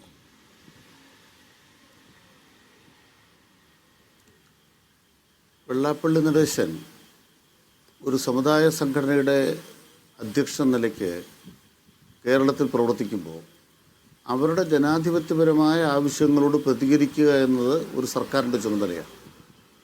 അതിനപ്പുറത്ത് എന്തെങ്കിലും ഒരു തരത്തിൽ നമ്മുടെ സമൂഹത്തിനകത്ത് വർഗീയ ചേരിതിലുണ്ടാകുന്ന ഏതെങ്കിലും നിലപാടെടുത്താൽ അതിനെ പിന്തുണയ്ക്കുക എന്ന നിലപാട് ഇടതുപക്ഷം ഒരിക്കലും സ്വീകരിക്കാറില്ല. പക്ഷേ ആഖ്യാനങ്ങൾ ധാരാളം ഉണ്ടാകാറുണ്ട്. ഇപ്പം തന്നെ ബഹുമാനപ്പെട്ട CR തന്നെ പറഞ്ഞു, ഗുരുദേവനുമായി താരതമ്യം ചെയ്ത് ബഹുമാനപ്പെട്ട മുഖ്യമന്ത്രി എന്തോ പറഞ്ഞു, അദ്ദേഹത്തെ മഹത്വവൽക്കരിച്ചു. അത്തരമൊരു പ്രസ്താവന മുഖ്യമന്ത്രി നടത്തിയിട്ടില്ല എന്ന കാര്യം അപ്പോൾ തന്നെ വ്യക്തമാക്കിയതാണ്. പക്ഷെ ആദ്യം പ്രചരിപ്പിച്ച നുണയാണ് ബഹുമാനപ്പെട്ട CRന്റെ മനസ്സിൽ ഇപ്പോഴും കിടക്കുന്നത്. അത്തരം ആഖ്യാനങ്ങൾക്കുണ്ടാവും. ഞങ്ങളെ സംബന്ധിച്ച് ഞങ്ങൾക്ക് കൃത്യമായ ഒരു സമുദായ സംഘടനാ നേതാവെന്ന നിലയിൽ ഈഴവ സമുദായത്തിന്റെ ജനാധിപത്യ അവകാശങ്ങൾക്ക് വേണ്ടി കഴിഞ്ഞ 10 വർഷം ഈ വെള്ളാപ്പള്ളി നടേശൻ പറഞ്ഞ ആ ജനാധിപത്യ അവകാശങ്ങൾക്കുള്ള വാഗ്ധോരണി എന്താണ്? എനിക്ക് ഒരു ഉദാഹരണം പറയാമോ? അദ്ദേഹം വർഗീയത പറയുന്നത് നമ്മുടെ മുമ്പിലുണ്ട്, അതിന് ധാരാളം ഉദാഹരണങ്ങളുണ്ട്, അതിന് ഞാൻ ഉദ്ധരിക്കുന്നില്ല. അദ്ദേഹം ഈഴവ സമുദായത്തിന്റെ ജനാധിപത്യ അവകാശങ്ങൾക്ക് വേണ്ടി എന്താണ് സർക്കാരിനോട് ആവശ്യപ്പെട്ടത്? എന്താണ് പൊതുസമൂഹത്തോട് പറഞ്ഞത്? ഈ ബഹുമാനപ്പെട്ട വെള്ളാപ്പള്ളി നടേശൻ തന്നെയാണ് സമത്വ മുന്നണി എന്നൊരു പ്രസ്ഥാനം ഇവിടെ ഉണ്ടാക്കിയത്. അതാണ് BDJS ആയി മാറിയത്. അദ്ദേഹത്തിൻ്റെ കാലത്താണ് നമ്മുടെ കേരളത്തിൽ നമ്മൾ കേട്ടിട്ടുള്ള UDF മുന്നണിയെ സംബന്ധിച്ചുള്ള ധാരാളം അന്ന് വന്നിരുന്നു. ഈ വെള്ളാപ്പള്ളി നടേശൻ സമത്വ മുന്നണി ഉണ്ടാക്കി BDJS എന്ന പാർട്ടിയാക്കി, എന്നിട്ട് LDFൽ ചേരുകയാണ് ചെയ്തത്. ഞാൻ പറയട്ടെ സാർ, അത് NDAയിൽ ചേർന്നു. എന്നിട്ടും അദ്ദേഹം നിങ്ങൾക്ക് വർഗീയവാദിയോ മതരാഷ്ട്രീയവാദിയോ ഫാഷിസ്റ്റോ ഒന്നുമല്ല. ഞാനൊന്ന് പറയട്ടെ സാർ, നിങ്ങളിപ്പോൾ ഒരു കാര്യം പറയുമ്പോൾ നമ്മുടെ കേരളത്തിനകത്ത് മതരാഷ്ട്രീയം പയറ്റുന്നതിൽ ആരാണ് പിന്നിൽ? നിങ്ങളിപ്പോൾ ഒരു പേരെടുത്തെടുത്തെടുത്ത് പറയുന്നു. ആ പേരിനോട് ഞങ്ങൾ പ്രതികരിക്കാൻ ആവശ്യപ്പെടുന്നു. പക്ഷെ പറയുന്ന നിങ്ങൾക്കുള്ള യോഗ്യത എന്താണ്? ഈ പറയുന്ന എനിക്കുള്ള യോഗ്യത അക്കാര്യത്തിലുള്ള യോഗ്യത ഞാൻ പറയുകയാണ്. വെള്ളാപ്പള്ളി നടേശൻ കഴിഞ്ഞ 10 വർഷമായി നടത്തിയിട്ടുള്ള പ്രസ്താവനകളിൽ 99% വർഗീയ പ്രസ്താവനകളാണ്. ഒരു നിമിഷം 10 വർഷമായി വെള്ളാപ്പള്ളി നടേശൻ ഈ സമൂഹത്തിൽ പ്രചരിപ്പിച്ചിട്ടുള്ള വർഗീയ പ്രസ്താവനകളാണ്. അദ്ദേഹം ഈഴവ സമുദായത്തിന്റെ ഏതെങ്കിലും ജനാധിപത്യ അവകാശത്തിന് വേണ്ടി സംസാരിക്കുന്നതിന്റെ ഒരു ഉദാഹരണം അങ്ങയോട് ചോദിച്ചത്, സർക്കാരിനോടോ പൊതുസമൂഹത്തോടോ ഞങ്ങളുടെ സമുദായം പിന്നോക്കമാണ്, ഞങ്ങൾക്ക് ഇത് വേണം, അല്ലെങ്കിൽ ജനാധിപത്യപരമായ ഇത് വേണം എന്ന് പറഞ്ഞ് എന്തെങ്കിലും അദ്ദേഹം പറഞ്ഞിട്ടുണ്ടോ? അദ്ദേഹം പറഞ്ഞ് വർഗീയ പ്രസ്താവനയല്ലാതെ മറ്റൊന്നുമില്ല. അദ്ദേഹത്തെ അതിന്റെ പേരിൽ പേരെടുത്ത് വിമർശിച്ച ഒരു ഉദാഹരണം കൂടി പറ CPM. അതെ, കൃത്യമായിട്ട് പറയാം. കഴിഞ്ഞ ലോക്സഭാ തെരഞ്ഞെടുപ്പിന് ശേഷം CPM സംസ്ഥാന സെക്രട്ടേറിയറ്റിൻ്റെ പ്രമേയം ബഹുമാനപ്പെട്ട MV ഗോവിന്ദൻ മാസ്റ്റർ ദേശാഭിമാനിൽ എഴുതിയ ലേഖനം, അത്തരം കാര്യങ്ങളിലെല്ലാം കൃത്യമായി പാർട്ടി നിലപാട് വ്യക്തമാക്കിയിട്ടുണ്ട്. ഞങ്ങൾ ഇതിന് ആരോടുള്ള നിലപാട്? കാണുന്നത് വെള്ളാപ്പള്ളി നടേശൻ എന്ന വ്യക്തിയോടുള്ള നിലപാടോ? അങ്ങനെ ഒരു പേരെടുത്ത് വെള്ളാപ്പള്ളി നടേശൻ ഈ പറഞ്ഞ് ശരിയായില്ല എന്ന് CPM എവിടെയാ പറഞ്ഞത്? പറയട്ടെ, ഗോവിന്ദൻ മാസ്റ്റർ തന്നെ വ്യക്തമാക്കിയിട്ടുണ്ട്. പാർട്ടി ദേശാഭിമാനി ലേഖനം വന്നിട്ടുണ്ട് കഴിഞ്ഞ ലോക്സഭാ തെരഞ്ഞെടുപ്പിന് ശേഷം. ഞാൻ പറയുന്നൊരു വാദം കേൾക്കൂ, നിങ്ങൾ കേൾക്കണം. എന്താണെന്ന് വെച്ചാൽ നമ്മുടെ കേരളത്തിനകത്ത് വർഗീയതയുടെ അടിസ്ഥാനത്തിലുള്ള പ്രസ്താവനകൾ ഏകപക്ഷീയമല്ല, ഒരു ഭാഗത്ത് മാത്രം ഉണ്ടാകുന്നതല്ല. അത് വർഗീയ ധ്രുവീകരണം ഉണ്ടാക്കാൻ വേണ്ടിയുള്ള RSSൻ്റെ അജണ്ട ഒരു ഭാഗത്തുണ്ട്. അതിനെ നേരിടാൻ ഞങ്ങളാണുള്ളത്, ഞങ്ങൾ മാത്രമാണുള്ളത് എന്ന് പറഞ്ഞുകൊണ്ട് ന്യൂനപക്ഷ വർഗീയതയെ കൂട്ടുപിടിക്കുന്ന അജണ്ട മറ്റൊരു കൂട്ടർക്കുണ്ട്. ഈ രണ്ട് കൂട്ടരൂടെ കേരളത്തെ പങ്കിട്ടെടുക്കാൻ ശ്രമിക്കുകയാണ്. ഈ പങ്കിടുന്ന രണ്ട് കൂട്ടരും ഞങ്ങളെ ഒരു ഭാഗത്ത് കൊണ്ട് കെട്ടാൻ നോക്കുന്നു. അതാണ് നിങ്ങൾ ശ്രദ്ധിക്കേണ്ട കാര്യം. ലോക്സഭാ തെരഞ്ഞെടുപ്പ് വരെ ഞങ്ങളുടെ മേലെ ചാർത്തപ്പെട്ട അങ്കി എന്താണ്? ഞങ്ങൾ പൗരത്വ ഭേദഗതി നിയമത്തിനെതിരായി പറയുന്നു, ഞങ്ങൾ മുത്തലാഖിനെതിരായി പറഞ്ഞു. അതുകൊണ്ടോ BJP പറയുന്നത് ഇത് ചുവപ്പ്, അതുപോലെ തന്നെ ജിഹാദി, രണ്ട് കൂട്ടർക്കുമെതിരായി. കമ്മ്യൂണിസ്റ്റുകാരെന്ന് പറഞ്ഞാൽ മുസ്ലിം ന്യൂനപക്ഷത്തിന് വേണ്ടിയുള്ള പാർട്ടിയാണ്. ഇതാണ് RSSൻ്റെ വാദം, അല്ലെങ്കിൽ BJPയുടെ വാദം, സംഘപരിവാറിൻ്റെ പൊതുവിലുള്ള വാദം. ലോക്സഭാ തെരഞ്ഞെടുപ്പ് വരെ അതായിരുന്നു വാദം. ലോക്സഭാ തെരഞ്ഞെടുപ്പ് കഴിഞ്ഞപ്പോൾ എന്തായി? ഞങ്ങളുടെ മേലെ വേറൊരു ചാപ്പ് കുത്താൻ നോക്കി. ഞങ്ങൾ RSSന് വേണ്ടി പ്രവർത്തിക്കുന്നവരാണ്, പിണറായി വിജയൻ സംഘിക്ക് വേണ്ടിയുള്ള വിജയനാണ്. ഇതാണ് മറ്റൊരാഖ്യാനം. ഈ രണ്ടാഖ്യാനങ്ങൾക്ക് പൗരത്വ നിയമത്തിനും മുത്തലാഖ് ബില്ലിനുമെതിരെ പ്രസംഗിക്കുമ്പോൾ നിങ്ങൾ മുസ്ലിം വർഗീയവാദികളോടൊപ്പം, അതേസമയം നിങ്ങൾ ലോക്സഭാ തെരഞ്ഞെടുപ്പ് കഴിയുക എന്നൊരു ഘട്ടം കഴിയുമ്പോൾ മാത്രം നിങ്ങൾ സംഘികളാക്കുന്നു. നിങ്ങളുടെ ഭാഗത്ത് വേറെ മാറ്റമൊന്നും ഉണ്ടായിട്ടില്ല, നിലപാടിൽ മാറ്റം ഉണ്ടായിട്ടില്ല. അന്നും ഇന്നും എന്നും ഒരേ നിലപാടേ ഞങ്ങളുടെ പാർട്ടിക്കുള്ളൂ. ലോക്സഭാ തെരഞ്ഞെടുപ്പിന് ശേഷമാണ് പാർട്ടി കോൺഗ്രസ് നടന്നത് മധുരയിൽ. ഞങ്ങൾക്ക് നിലപാടുണ്ട് എല്ലാ കാര്യത്തിലും, പാർട്ടി ഡോക്യുമെൻ്റ് വായിച്ചറിയാം.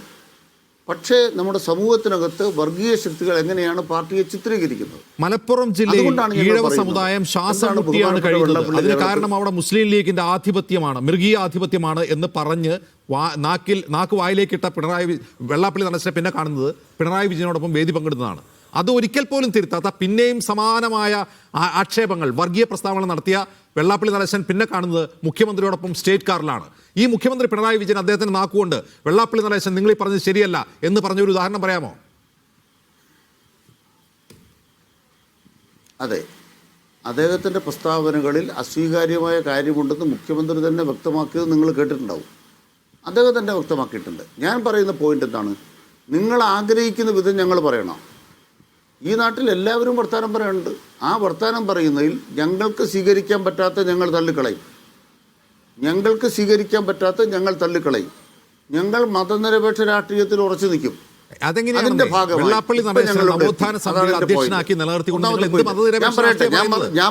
മതനിരപേക്ഷ രാഷ്ട്രീയം പറയുന്നു നിങ്ങൾ അവകാശപ്പെട്ടാൽ പോരല്ലോ. വെള്ളാപ്പള്ളി നടേശനെ പോലെ 99 വാ തുറന്നാൽ 99% വർഗീയത പറയുന്ന ഒരാളെ നവോത്ഥാന സമിതിയുടെ അധ്യക്ഷനാക്കിക്കൊണ്ട് നിങ്ങൾ എന്ത് മതനിരപേക്ഷ രാഷ്ട്രീയമാണ് പ്രാക്ടീസ് ചെയ്യുന്നത് അനിൽകുമാർ? അതെ, ഒന്ന് കേൾക്കാമോ? ഞങ്ങളൊരു വ്യക്തിയല്ല അധ്യക്ഷനാക്കുന്നത്, ഒരു പ്രസ്ഥാനത്തിന് പ്രതിനിധിയാണ്. അപ്പോൾ ആ പ്രസ്ഥാനത്തിന് ഒരു പ്രതിനിധിയായിട്ടിരിക്കുന്ന ഒരാൾ അധ്യക്ഷനായെന്ന് മാത്രമേ ഉള്ളൂ. അങ്ങനെയാണ് ഇതിനെ കാണേണ്ടത്. ഇവിടെ ഒരു കാര്യം നിങ്ങൾ ശ്രദ്ധിക്കേണ്ട കാര്യം, ഞങ്ങളിവിടെ എത്തി, അതാണ് ഞങ്ങളുടെ പോയിന്റ്. ഇന്നത്തെ ദിവസം ചർച്ച ചെയ്യുമ്പോൾ കഴിഞ്ഞ ലോക്സഭാ തെരഞ്ഞെടുപ്പിലെ അവസ്ഥ എന്തായിരുന്നു? ഉദാഹരണം ആലപ്പുഴ, ഇല്ലെങ്കിൽ ആറ്റിങ്ങൽ, ഇല്ല പാലക്കാട്. ലോക്സഭാ തെരഞ്ഞെടുപ്പിൽ ഞങ്ങളുടെ സംബന്ധിച്ചിടത്തോളം ഞങ്ങളുടെ അടിത്തറയിൽ ചോർച്ചയുണ്ടാകുന്ന വിധം കടുത്ത ഒരു കടന്നാക്രമണം ഞങ്ങൾക്കെതിരായി നടന്നൊരു കാലമായിരുന്നു. ഇന്നിപ്പോൾ ആ നില മാറി. 7 ജില്ലാ പഞ്ചായത്തിന് LDFന് അധികാരത്തിൽ വരാൻ കഴിഞ്ഞു എന്നുള്ളത് ഈ സാഹചര്യത്തിൽ ചെറിയ കാര്യമല്ല. ഞാൻ മുമ്പ് സൂചിപ്പിച്ചു. ഞങ്ങളുടെ സർക്കാരിന് പിശകുണ്ടോ ഇല്ലയോ, അല്ലെ ഞങ്ങൾ തിരുത്താത്തവരാണോ? ഇതാണല്ലോ ഇവിടുത്തെ ചർച്ചാ വിഷയം. ഒന്ന്, ഞങ്ങൾ കൃത്യമായിട്ട് പറഞ്ഞിട്ടുണ്ടല്ലോ, ഞങ്ങൾ ഗ്രഹപാഠം ചെയ്യും. ഉദാഹരണമായിട്ട് കഴിഞ്ഞ ലോക്സഭാ തെരഞ്ഞെടുപ്പിന് ശേഷം മുഖ്യമന്ത്രി തിരുത്തിയോ, പാർട്ടി തിരുത്തിയോ, സർക്കാർ തിരുത്തിയോ? തിരുത്തി. ലോക്സഭാ തെരഞ്ഞെടുപ്പ് കാലത്ത് പല ആനുകൂല്യങ്ങളും കുടിശ്ശികയായി കിടന്നു. മുഖ്യമന്ത്രി നിയമസഭയിൽ ഒരു പ്രഖ്യാപനം തന്നെ നടത്തി, ഇനി പെൻഷനിൽ കുടിശ്ശിക ഉണ്ടാവില്ല, ഞങ്ങൾ ആ കുടിശ്ശികകളെല്ലാം പരിഹരിക്കും. അതനുസരിച്ച് ആ പ്രഖ്യാപനം നടത്തി തീർത്തതിന് ശേഷമാണ് ഇപ്പോൾ മുഖ്യമന്ത്രി പ്രഖ്യാപിച്ച ഏതാണ്ട് 1 കോടിയോളം ആളുകളെ ബാധിക്കുന്ന ആനുകൂല്യങ്ങളുടെ വർധനവടക്കമുള്ള പ്രഖ്യാപനം വന്നത്. അപ്പോൾ സർക്കാരിന് മനഃപൂർവ്വം ചെയ്യാത്തതല്ല, മുൻഗണനകൾ പലതുണ്ട്. നവോത്ഥാന സമിതിയുടെ വലിയ അധ്യക്ഷ വികസന സ്ഥാനത്ത് നിങ്ങൾ പദ്ധതികൾ നിശ്ചയിച്ചത് പലതുണ്ട്. വെള്ളാപ്പള്ളി ചില നടേശനല്ല, വികസന അദ്ദേഹം പദ്ധതികൾ പ്രതിനിധാനം ചെയ്യുന്ന സംഘടനയാണെന്ന് അങ്ങ് പറഞ്ഞു. ഓക്കെ, ആ സംഘടന SNDP കേരളത്തിന്റെ നവോത്ഥാന പാരമ്പര്യത്തിൽ വലിയ ചരിത്രമുള്ള സംഘടനയാണ്. എന്നിട്ട് അതേ സംഘടനയെ ഉപയോഗിച്ച് സമത്വ മുന്നണി ഉണ്ടാക്കുകയും അതേ സംഘടന ഉപയോഗിച്ച് BDJS ഉണ്ടാക്കി ആ BDJSനെ NDAയിൽ കൊണ്ടുപോയി കെട്ടുകയും ചെയ്ത ഒരാൾ നിങ്ങൾക്ക് സ്വീകാര്യനാണ്. എന്നിട്ട് നിങ്ങൾ പറയുന്നു അദ്ദേഹത്തെ കൂടെ നിർത്തി നിങ്ങൾ നടത്തുന്നത് മതനിരപേക്ഷ രാഷ്ട്രീയമാണ്. അതെല്ലാം കേരളത്തിലെ ജനങ്ങൾ അങ്ങ് വിശ്വസിക്കണം എന്നാണ് നിങ്ങൾ പറയുന്നത്. അവിടെ അജിംസ് വിശ്വസിക്കേണ്ട ഒരു കാര്യം ഞാൻ പറയാം. അജിംസ് ഒന്നും വിശ്വസിക്കരുത്. കാരണം നിങ്ങൾ കൃത്യമായി മതരാഷ്ട്രീയമുള്ളവരാണല്ലോ. എന്റെ പോയിന്റ് നിങ്ങളെന്ന് ഉദ്ദേശിക്കുന്ന ആരെയാണ്? തിരുവനന്തപുരം കാസർഗോഡ് ജില്ലയിലെ ഞാൻ നിങ്ങളെന്ന് ഉദ്ദേശിക്കുന്ന ആരെയാണ്? ജമാഅത്തെ ഇസ്ലാമി. ഓക്കെ, നിങ്ങൾ കുറച്ച് താലിബാനി എന്ന് വിളിച്ച ആളാണ് അനിൽകുമാർ. കുറച്ച് മാസം മുമ്പ് എന്നെ താലിബാനി എന്ന് വിളിച്ച ആളാണ്. ഞാൻ അങ്ങനെ വിളിച്ചിട്ടില്ല. ഞാൻ പറഞ്ഞത് ഇല്ല. ഞാൻ ഒരു കാര്യം പറയാം. ഞാനൊരു വ്യക്തിയെ അങ്ങനെ വിളിക്കുന്ന ആളല്ല. അന്നത്തെ ചർച്ചയിൽ ഉയർന്നു വന്ന വിഷയം താലിബാനിസം, വിസ്മയമായി താലിബാൻ എന്ന് മാധ്യമം പത്രം എഴുതി. നിങ്ങൾ അജിംസ് എന്നൊരു വ്യക്തിയെ ഞാൻ താലിബാൻ എന്ന് വിളിക്കുന്ന ആളല്ല.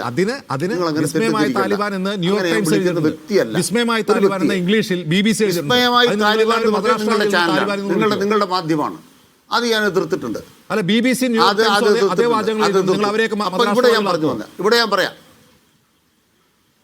ഇവിടെ ഞാൻ പറയട്ടെ എൻ്റെ ഭാഗമല്ലേ പറയേണ്ടത്. ഒന്ന്, അജിംസ് തിരുത്തുക. ഏത് തിരുത്തണം? വ്യക്തി എന്ന നിലയ്ക്ക് അജിംസിനെ ഞാൻ താലിബാനിൽ നിങ്ങൾ ഒരിക്കലും വെള്ളാപ്പള്ളി നടേശൻ വർഗീയത പറഞ്ഞാൽ അയാളെ വർഗീയവാദി എന്ന് പോലും വിളിക്കുന്നില്ല. അതായത് വിസ്മയമായി താലിബാൻ എന്നൊരു പത്രത്തിന് തലക്കെട്ട് വന്നാൽ അതിന്റെ മാനേജ്മെന്റ് നിങ്ങൾക്ക് താലിബാനിയാണ്, മതരാഷ്ട്രവാദികളാണ്. വാ തുറന്നാൽ വർഗീയത മാത്രം പറയുന്ന വെള്ളാപ്പള്ളി നടേശനെ നിങ്ങൾ വർഗീയവാദി എന്ന് വിളിക്കില്ല. പകരം കുമാരനാശാന്റെ നേട്ടം കൈവരിച്ച മഹാനുഭാവൻ എന്ന താമ്രപത്രം നിങ്ങൾ മുഖ്യമന്ത്രി വെള്ളാപ്പള്ളി നടേശൻ നൽകും. എന്നിട്ട് നിങ്ങൾ രാഖി രാമായണം പറഞ്ഞുകൊണ്ടിരിക്കും. എന്ത് പറയും? ഞങ്ങൾ പ്രാക്ടീസ് ചെയ്യുന്നത് മതനിരപേക്ഷ രാഷ്ട്രീയം. സിമ്പിളാണ്. നിങ്ങൾ ഒരു അവതാരകൻ ഏകപക്ഷീയാകരുത്. അവതാരകന്റെ വായിലുള്ളത് മുഴുവൻ എൻ്റെ മേലെ ഇങ്ങനെ ഛർദിയാക്കരുത്. അത് നിങ്ങൾ ചെയ്യാൻ പാടില്ല. നിങ്ങൾക്ക് നിങ്ങളുടെ ചാനലിൽ കൊണ്ട് ഇഷ്ടം പോലെ പറയാം. എൻ്റെ നേരെ ഛർദ്ദിക്കണ്ട. ഞാൻ പറയുന്നൊരു കാര്യം കേൾക്കൂ. ഇന്നത്തെ രാത്രി നമുക്ക് ചർച്ച ചെയ്യുമ്പോൾ ഞങ്ങൾ സന്തോഷിക്കുന്നൊരു കാര്യം പറയാം. എന്താണ്? BJPക്ക് ഒരു ജില്ലാ പഞ്ചായത്ത് സീറ്റേ ഉള്ളൂ. അത് കാസർഗോഡാണ്. കേരളത്തിൽ ജില്ലാ പഞ്ചായത്ത് വേറൊരു സീറ്റും BJPക്കില്ല. സന്തോഷിക്കണോ വേണ്ടയോ? കഴിഞ്ഞ ലോക്സഭാ തെരഞ്ഞെടുപ്പിൻ്റെ പാറ്റേൺ വെച്ചാൽ ഏതാണ്ട് 11 സീറ്റിൽ 1ാം സ്ഥാനം BJP, 7 സീറ്റിൽ BJP 2ാം സ്ഥാനം. അപ്പോൾ ഒരു 10-18 സീറ്റിൽ BJPക്ക് നിയമസഭയിലുണ്ടാവും. അത് വെച്ച് നോക്കിക്കഴിഞ്ഞാൽ BJPക്ക് ഒരു 10-25 ജില്ലാ പഞ്ചായത്ത് സീറ്റ് കിട്ടണം. ആ പാറ്റേൺ മാറി. ആ പാറ്റേൺ മാറ്റിയതിൽ ഞങ്ങളുടെ രാഷ്ട്രീയ നിലപാടിന് നല്ല പങ്കുണ്ട്. പക്ഷെ നിങ്ങൾക്കല്ല നേട്ടമായത്, UDFനാണ് നേട്ടമായത്. നിങ്ങളല്ല മാറ്റിയത്, UDF ആണ് മാറ്റിയത്. അവർക്കും അവകാശം. അത്രേ ഉള്ളൂ. ശ്രീ വസന്ത് സിറിയക്ക്, ഇവിടെ വെള്ളാപ്പള്ളി നടേശനോട് പിണറായി വിജയനും CPM-ഉം LDF-ഉം സ്വീകരിച്ചൊരു നിലപാടുണ്ട്. ആ നിലപാട് ഒരു വ്യക്തിയോട് ഒരു പാർട്ടിയോ മുന്നണിയോ സർക്കാർ സ്വീകരിക്കുന്ന നിലപാട് മാത്രമല്ല, അതൊരു രാഷ്ട്രീയ നിലപാടാണ്. ഒരു മുന്നണിയുടെ, പാർട്ടിയുടെ, സർക്കാരിൻ്റെ. അത് സമൂഹത്തിൽ എന്ത് മാറ്റം ഉണ്ടാക്കി എന്നുള്ളത് ധാരാളമായി നമ്മൾ ഡിസ്കസ് ചെയ്യപ്പെട്ടിട്ടുള്ളതാണ്. പക്ഷെ അത് UDFന് ഗുണകരമായി. ഇവിടെ അനിൽകുമാർ തന്നെ ചൂണ്ടിക്കാട്ടുന്നു, കഴിഞ്ഞ ലോക്സഭാ തെരഞ്ഞെടുപ്പിൽ ഞങ്ങളുടെ വോട്ട് BJPയിലേക്ക് ചോർന്നു പോയി എന്ന് ഞങ്ങൾ കണ്ടെത്തി. ഇക്കുറി ഞങ്ങൾ ആ ചോർച്ച തടഞ്ഞു എന്നാണ് അവർ പറയുന്നത്. അതിന് ഉദാഹരണമായി ആലപ്പുഴ ജില്ലയിലെ തെരഞ്ഞെടുപ്പ് ഫലവും ചൂണ്ടിക്കാട്ടുന്നു. ഒരിക്കലുമില്ല. കാരണം കേരളത്തിലെ ഹിന്ദു വോട്ടുകൾ BJPയുടെ പെട്ടിയിൽ അങ്ങ് വീണ് കളഞ്ഞേക്കും എന്ന തരത്തിലുള്ള പ്രചരണം തന്നെ വളരെ തെറ്റാണ്. അങ്ങനെ ആയിരുന്നെങ്കിൽ ഏതാണ്ട് 10% താഴെ വോട്ടുകളിലേക്ക് BJP ഈ തെരഞ്ഞെടുപ്പിൽ പോലും നിൽക്കുമായിരുന്നില്ല. ഇനി രണ്ടാമത്തെ കാര്യം, ഇവർ 7 ജില്ലാ പഞ്ചായത്ത് പിടിച്ചു എന്ന് പറയുമ്പോൾ അനിൽകുമാർ സബ്ജക്ട് ടു കറക്ഷൻ ആണെങ്കിൽ പോലും അപ്രോക്സിമേറ്റ്ലി 194 സീറ്റുകളിലാണ്, ജില്ലാ പഞ്ചായത്ത് ഡിവിഷനുകളിലാണ് UDF ജയിച്ചിരിക്കുന്നത്. 140 പരം സീറ്റുകളാണ് LDFനുള്ളത്. അതായത് ഡിവിഷൻ കണക്ക് നോക്കിയാൽ ഏതാണ്ട് 50 അധികം ഡിവിഷനുകൾ, അതായത് ടോട്ടൽ ഡിവിഷനുകളുടെ 25% അധികം ഡിവിഷനുകളുടെ ലീഡ് ജില്ലാ പഞ്ചായത്തിൽ ഞങ്ങൾക്കുണ്ട്. ഞങ്ങൾ അധികാരത്തിൽ വന്നിടത്തെല്ലാം കംഫർട്ടബിൾ മെജോറിറ്റിയിലാണ്. ബാക്കിയുള്ളിടങ്ങളിലൊന്നും അങ്ങനെയല്ല CPM-ഉം LDF-ഉം ഉള്ളത്. അതുകൂടി മനസ്സിലാക്കണം കേട്ടോ. അല്ലാതെ 7 ജില്ലാ പഞ്ചായത്തിൽ ടൈറ്റ് ഫൈറ്റ് എന്നുള്ളതൊന്നുമില്ല.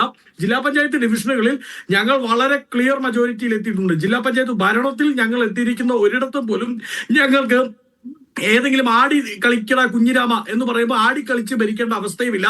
ഞങ്ങൾ വളരെ കംഫർട്ടബിൾ മെജോറിറ്റിയിലാണുള്ളത്. ഇനി മറ്റൊരു കാര്യം, അങ്ങ് ഈ ചർച്ചയിൽ INL പ്രതിനിധിയിലേക്ക് പോകുമ്പോൾ അദ്ദേഹത്തോടു കൂടി ഒന്ന് ചോദിക്കണം കേട്ടോ. ഏത് മലപ്പുറം പരാമർശവുമായി ബന്ധപ്പെട്ട വെള്ളാപ്പള്ളിയുടെ നിലപാടിനോട് എന്താണ് INLന്റെ നിലപാട്?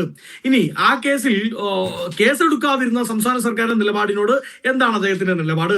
പാർട്ടി സെക്രട്ടറിക്ക് പോലും കയറാൻ സാധിക്കാത്ത സ്റ്റേറ്റ് കാറിൽ, മുഖ്യമന്ത്രിയുടെ കാറിൽ ആ പരാമർശം നടത്തി 1 മാസത്തിനുള്ളിൽ തന്നെ ഏറ്റവും പ്രധാനപ്പെട്ട സംസ്ഥാന സർക്കാരിന്റെ വേദിയിലേക്ക് ആ പരാമർശം നടത്തിയ വ്യക്തിയെ കൊണ്ടുവരുന്നത്, ആ സമുദായ സംഘടനയിൽ പോലും എതിർപ്പുള്ളപ്പോൾ, അതായത് SNDP യോഗം പോലും എന്താണ് വെള്ളാപ്പള്ളി നടേശൻ പറയുന്നത് എന്ന് അതിൽ നിന്ന് പോലും നല്ല സെക്യുലർ മൈൻഡഡ് ആയിട്ടുള്ള ആൾക്കാർ ചിന്തിച്ചപ്പോൾ അത് അങ്ങനെയല്ല, അദ്ദേഹം പറയുന്നതിന് കൈയടി കൊടുക്കുകയാണ് വേണ്ടത് എന്ന കണക്കിന് അദ്ദേഹത്തെ ട്രീറ്റ് ചെയ്തതിൽ, അല്ലെങ്കിൽ അദ്ദേഹം പറഞ്ഞതിനെ രജിസ്റ്റർ ചെയ്യാൻ അവസരമുണ്ടാക്കി കൊടുത്തതിൽ എന്താണ് INLന്റെ നിലപാട് എന്നുകൂടി ചോദിക്കണം. കാര്യം അവർ കൂടെയുള്ളവരാണല്ലോ, കൂടെ കിടക്കുന്നവനാണ് രാപ്പനി അറിയുക എന്നറിയാമല്ലോ. വെള്ളാപ്പള്ളി നടേശന്റെ ഭാര്യയും പുത്രനും ആലപ്പുഴയിൽ ലോക്സഭാ തെരഞ്ഞെടുപ്പിൽ വീട് കയറി പ്രചരണം നടത്തിയ ആർക്ക് വേണ്ടിയാണ്?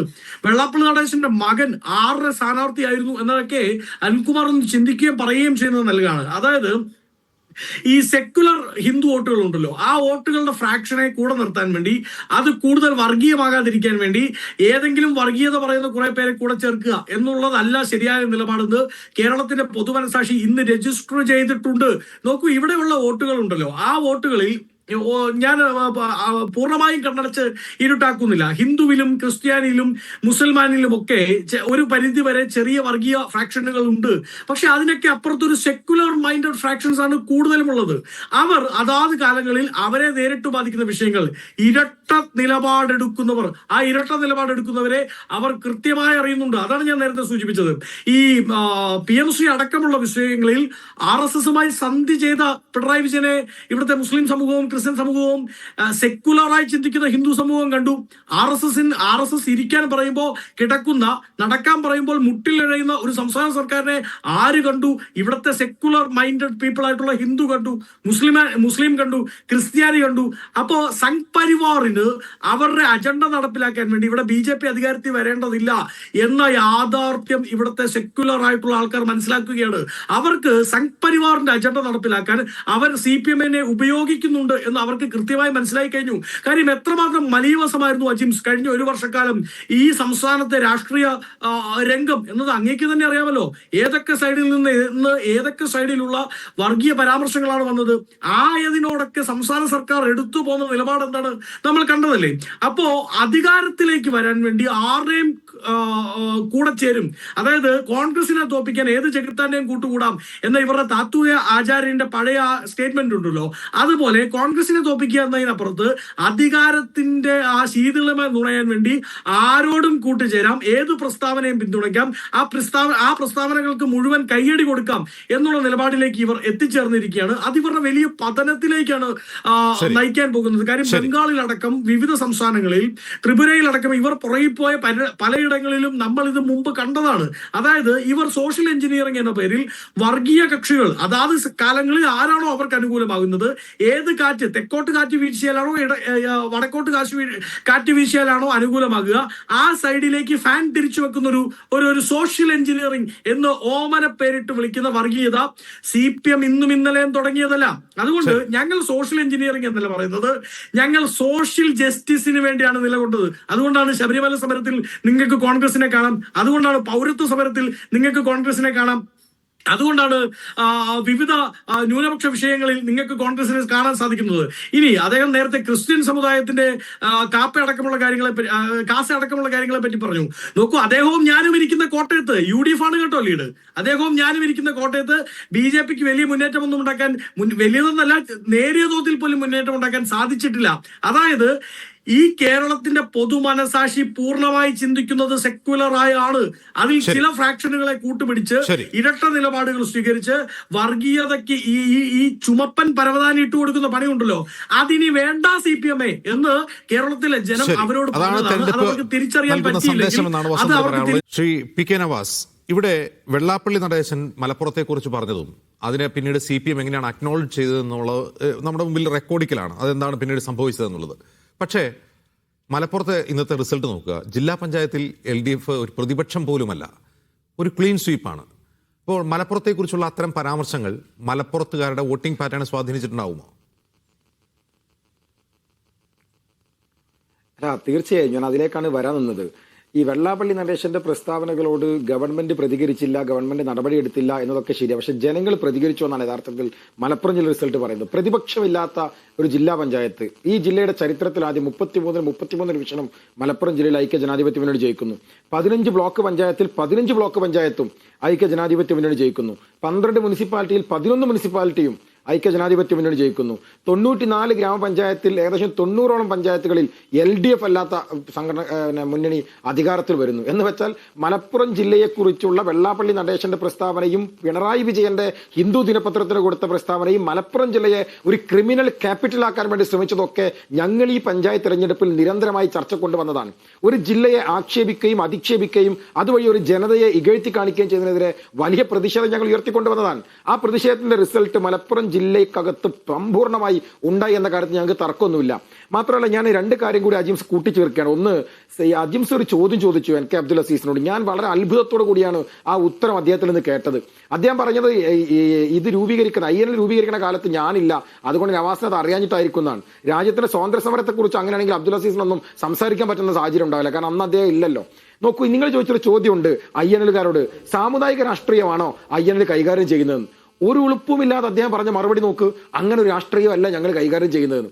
ശ്രീ അബ്ദുൽ അസീസിനോട് എനിക്ക് വിനയപൂർവ്വം അബ്ദുൽ അസീസിനോട് പറയാനുള്ളത്, ഇബ്രാഹിം സുലൈമാൻ സേട്ട് എന്ന് പറയുന്ന നിങ്ങളുടെ നേതാവ്, ഞങ്ങളുടെ നേതാവ് 71 വർഷക്കാലം നടത്തിയ രാഷ്ട്രീയം സാമുദായിക രാഷ്ട്രീയമാണ് സാർ. 83ാമത്തെ വയസ്സിൽ അദ്ദേഹം മരിച്ചു പോകുമ്പോൾ 2 വർഷം അദ്ദേഹം സജീവ രാഷ്ട്രീയത്തിൽ ഉണ്ടായിരുന്നില്ല. അതിനിടയിൽ 7-8 വർഷം മാത്രമാണ് ഈ INL എന്ന് പറയുന്ന രാഷ്ട്രീയത്തെ അദ്ദേഹം കൊണ്ടു നടന്നത്. അന്നും അദ്ദേഹം സാമുദായിക രാഷ്ട്രീയമല്ല എന്ന് പറഞ്ഞിട്ടില്ല. ഇന്ന് നിങ്ങൾക്കത് പറയേണ്ടി വരുന്നത് നേരത്തെ ഇവിടെ ചർച്ച ചെയ്യപ്പെട്ട ഇടതുപക്ഷത്തോടൊപ്പം നിൽക്കുമ്പോഴുള്ള അവരുടെ ഈ സോഫ്റ്റ് ഹിന്ദുത്വ അല്ലെങ്കിൽ ഈ പറയുന്ന വർഗീയതയോടുള്ള അവർ കാണിക്കുന്ന ഈ തരാതരത്തിലുള്ള മാറ്റങ്ങൾക്ക് നിങ്ങൾ കാലുമുറിച്ചു കൊടുക്കാൻ അവരുടെ കയ്യിലെ ചെരുപ്പിനനുസരിച്ച് സ്വന്തം പാർട്ടിയുടെ അസ്തിത്വം പോലും പണയപ്പെടുത്തിയല്ലേ താങ്കൾ ഇവിടെ സംസാരിച്ചത്. ഇപ്പൊ വെള്ളാപ്പള്ളി നടേശന്റെ വിഷയം പറഞ്ഞു. ഞാനൊരു സ്റ്റേറ്റ്മെന്റ് വായിക്കാം. ജിംസ് മീഡിയ വഴി വന്ന സ്റ്റേറ്റ്മെന്റ് ആണ്. വിദ്വേഷ പരാമർശം, വെള്ളാപ്പള്ളിക്കെതിരെ കേസെടുക്കണമെന്ന് നാഷണൽ ലീഗ്. ഏത് നാഷണൽ ലീഗ്? ഈ പറഞ്ഞ നാഷണൽ ലീഗ്. അത് മാത്രമല്ല, ഏറ്റവും ഭംഗിയ സ്റ്റേറ്റ്മെന്റ് എന്താ അറിയോ? തെറ്റിദ്ധാരണയാണെന്ന് കരുതി നേരിട്ട് പോയി ഞാൻ ബോധ്യപ്പെടുത്തിയതാണ്. ആരെ? വെള്ളാപ്പള്ളി നടേശനെ. എന്നിട്ടും അദ്ദേഹം ഇത് പറയുന്നത് മനഃപൂർവ്വമാണ് എന്ന് ഞങ്ങൾക്ക് ബോധ്യപ്പെട്ടു. അതുകൊണ്ട് വെള്ളാപ്പള്ളിയുടെ നിരന്തരമായ വർഗീയ പ്രസ്താവനയ്ക്കെതിരെ കേസെടുക്കണമെന്ന് national league assistant secretary NK Abdul Azeez media വണ്ണിനോട് പറഞ്ഞു. ഇതാണല്ലോ NK അബ്ദുൽ അസീസ് എന്ന് പറയുന്ന ആള്. താങ്കൾ പറഞ്ഞ മനഃപൂർവ്വമാണെന്ന് ബോധ്യപ്പെട്ടു. മാത്രമല്ല, സ്റ്റേറ്റ്മെന്റ് കൂടി പറയുന്നുണ്ട്. VS അച്യുതാനന്ദന്റെ കാലത്തും ഇദ്ദേഹം ഇങ്ങനെ പറഞ്ഞപ്പോ VS അച്യുതാനന്ദൻ തിരുത്തിയിരുന്നു. എന്ന് വെച്ചാൽ VS അച്യുതാനന്ദനെ വെച്ച് നോക്കുമ്പോൾ പിണറായി വിജയൻ അതിന് കഴിവുകെട്ടവനാണ് എന്നല്ല അബ്ദുൽ അസീസ് പറഞ്ഞു വെച്ചത്. മാത്രമല്ല, ഞങ്ങൾ നിരന്തരമായി കേസെടുക്കണം എന്ന് പറഞ്ഞിട്ട് കേസെടുക്കുന്നില്ല. ഇയാൾ നിരന്തരമായി വർഗീയ പരാമർശം ഉന്നയിക്കുന്നു, ഞങ്ങൾ നേരിട്ട് പോയി പറഞ്ഞിട്ട് അത് മനസ്സിലാകുന്നില്ല എന്ന് പറഞ്ഞിട്ട് ആ മുന്നണിക്കകത്ത് ഈ പറയുന്ന ആളെ ഇപ്പോഴും തോളിലേറ്റി നടക്കുമ്പോൾ ഒന്ന് മറുപടി പറയാൻ, ഒന്ന് മാറ്റി നിർത്തണമെന്ന് പറയാൻ അതിന് പോലും നാവ് പൊന്താതെ ഈ അധികാരത്തിന്റെ അപ്പകഷ്ണങ്ങൾക്ക് വേണ്ടി ഈ കാത്തിരിക്കുന്ന നിങ്ങളെപ്പോലുള്ള ആളുകൾ മുസ്ലിം ലീഗിനെ രാഷ്ട്രീയം പഠിപ്പിക്കരുത് എന്ന് മാത്രമേ NK അബ്ദുൽ അസീസിനോട് ഞങ്ങൾ പറയാനുള്ളൂ. ഏറ്റവും ചുരുങ്ങിയത് ഇപ്പൊ നിൽക്കുന്ന ഈ രാഷ്ട്രീയത്തിൽ വെള്ളാപ്പള്ളിയുടെ കാര്യങ്ങൾ പറഞ്ഞവർ പറയാം. ഞാൻ പറയാൻ ഉദ്ദേശിച്ച കാര്യങ്ങൾ നവാസ് പറഞ്ഞത് എനിക്ക് വളരെ സന്തോഷമുണ്ട്. നവാസെ, ഞങ്ങൾ വെള്ളാപ്പള്ളിയെക്കുറിച്ച് നിങ്ങളൊരു കാര്യം മനസ്സിലാക്കേണ്ടത്, വെള്ളാപ്പള്ളി നടേശൻ ചെയർമാനും NSUP കൺവീനറുമായി കേരളത്തിൽ ഒരു സമിതി ഉണ്ടായിരുന്നു. അത് നിങ്ങൾ ഓർക്കണം, അത് ചരിത്രമാണ്. അത് സംരക്ഷണ സമിതിയാണ്. ആ സമിതിയുടെ നേതൃത്വത്തിൽ കേരളത്തിലെ പിന്നോക്ക ന്യൂനപക്ഷ വിഭാഗങ്ങളെല്ലാം സമരരംഗത്തായിരുന്നു. ഞങ്ങൾ ഉൾപ്പെടെ ആ സമരത്തെ പിന്തുണച്ചവരാണ്. അത് കേരളത്തിലെ സംവരണവുമായി ബന്ധപ്പെട്ട ഞാൻ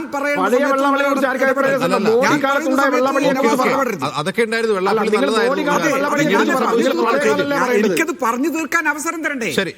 ആ കാലഘട്ടത്തെ വെള്ളാപ്പള്ളിയെ കുറിച്ചാണ് ഈ രൂപത്തിലുള്ള മുസ്ലിം വിരുദ്ധമായ ഒരു പ്രദേശത്തിന് വിരുദ്ധമായ പ്രസ്താവന ഞങ്ങൾ കാണുന്നത്.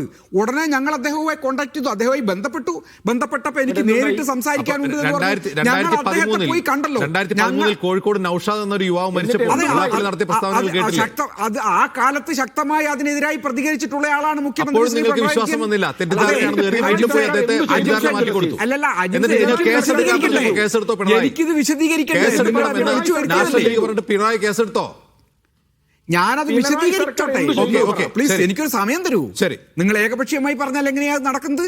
ഞങ്ങൾ വെള്ളാപ്പള്ളിയെ പോയി കണ്ടു, നിങ്ങൾ ചെയ്തത് തെറ്റാണെന്ന് പറഞ്ഞു. അദ്ദേഹം പറഞ്ഞു ഞാൻ മുസ്ലിം സമുദായത്തെ ഉദ്ദേശിച്ചിട്ടില്ല, മുസ്ലിം ലീഗിന്റെ നേതാക്കന്മാർ ഞങ്ങൾ ഒരുമിച്ച് ഇരുന്നു കൊണ്ടെടുത്ത തീരുമാനത്തിന് വിരുദ്ധമായ നിലപാടെടുത്തു.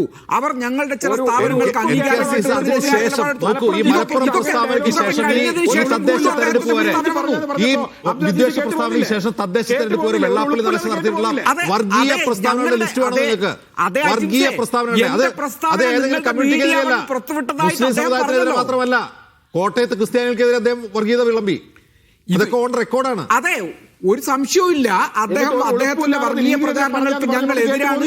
ആ വർഗീയ പ്രചാരണത്തിനെതിരെ കേസെടുക്കണമെന്ന് നിങ്ങളുടെ ചാനലിൽ വന്ന വാർത്ത നവാസ് കാണിച്ചില്ലേ? പിണറായി കേസെടുത്തോ അതോ ഞങ്ങളത് ആവശ്യപ്പെട്ടു. തെരഞ്ഞെടുപ്പ് കഴിഞ്ഞതിന് ശേഷം എം വി ഗോവിന്ദൻ മാസ്റ്ററും പിണറായി വിജയനും ഉൾപ്പെടെയുള്ള ഇടതുപക്ഷത്തിന് നേതൃത്വം പറഞ്ഞതെന്താ? കാര്യങ്ങൾ പരിശോധിക്കും, തിരുത്തേണ്ടത് തിരുത്തും, ചില നിലപാടുകളിൽ മാറ്റം വരുത്തും. ഞങ്ങളത് പ്രതീക്ഷിച്ചിരിക്കുക തന്നെയാണ്, അതിലൊന്നും ഒരു സംശയമില്ല. പിന്നെ ഒന്ന് രണ്ട് കാര്യങ്ങൾ കൂടി എനിക്ക് സൂചിപ്പിക്കാൻ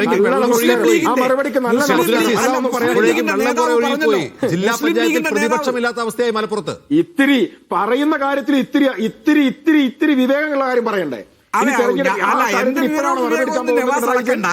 അത് നവാസിന്റെ നേതൃത്വം കുറെ കാലമായി അളന്നുകൊണ്ടിരിക്കുക.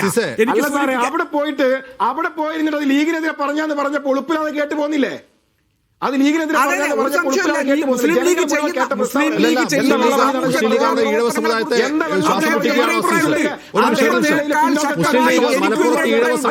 ശ്വാസം മുട്ടിക്കുകയാണോ അബ്ദുൽ അസീസ്? ആണോ? എന്താ ജിംസേ? മുസ്ലിം ലീഗ് മലപ്പുറത്ത് ഈഴവ സമുദായത്തെ ശ്വാസം മുട്ടിക്കുകയാണോ? ഞങ്ങൾ അത് ചോദിച്ചു. മുസ്ലിം സമുദായത്തെ അല്ല പറഞ്ഞത്, മുസ്ലിം ലീഗ് നേതാക്കളെയാണ്. മുസ്ലിം ലീഗ് അങ്ങനെ ചെയ്യുന്നുണ്ടോ എന്നാണ് എന്റെ ചോദ്യം. എന്നാണ് അദ്ദേഹത്തിന്റെ വാദം. ഞങ്ങൾക്ക് പല ഘട്ടങ്ങളിൽ എനിക്ക് ഇന്നും അനുഭവമുണ്ട് മുസ്ലിം ലീഗ് അല്ലാത്തവരെ ശ്വാസം മുട്ടിക്കുന്നതിന്റെ. ഞങ്ങളുടെ നാട്ടിലൊക്കെയുള്ള പള്ളി കമ്മിറ്റികൾ, മഹല്ല് കമ്മിറ്റികൾ, അവിടുത്തെ ഔദ്യോഗിക അങ്ങനെയുള്ള മതസംവിധാനങ്ങൾ, അതിലൊക്കെ ഞങ്ങളൊക്കെ ജീവിച്ചു പോകുന്നത് എങ്ങനെയാണെന്നുള്ള അജിംസ് മനസ്സിലാക്കണം. ശ്വാസം മുട്ടിക്കുക മാത്രമല്ല, ഞെരിച്ചങ്ങ് അമർത്തി കളയുക. അപ്പൊ എനിക്ക് ഒരു ഇദ്ദേഹത്തോട് നവാസിനോട് പറയാനുണ്ട്,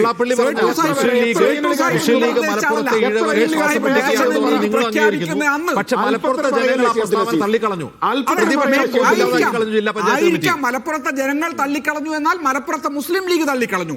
മലപ്പുറത്തെ മുസ്ലിം ലീഗിന് വലിയ ലീഗിന്റെ രാഷ്ട്രീയം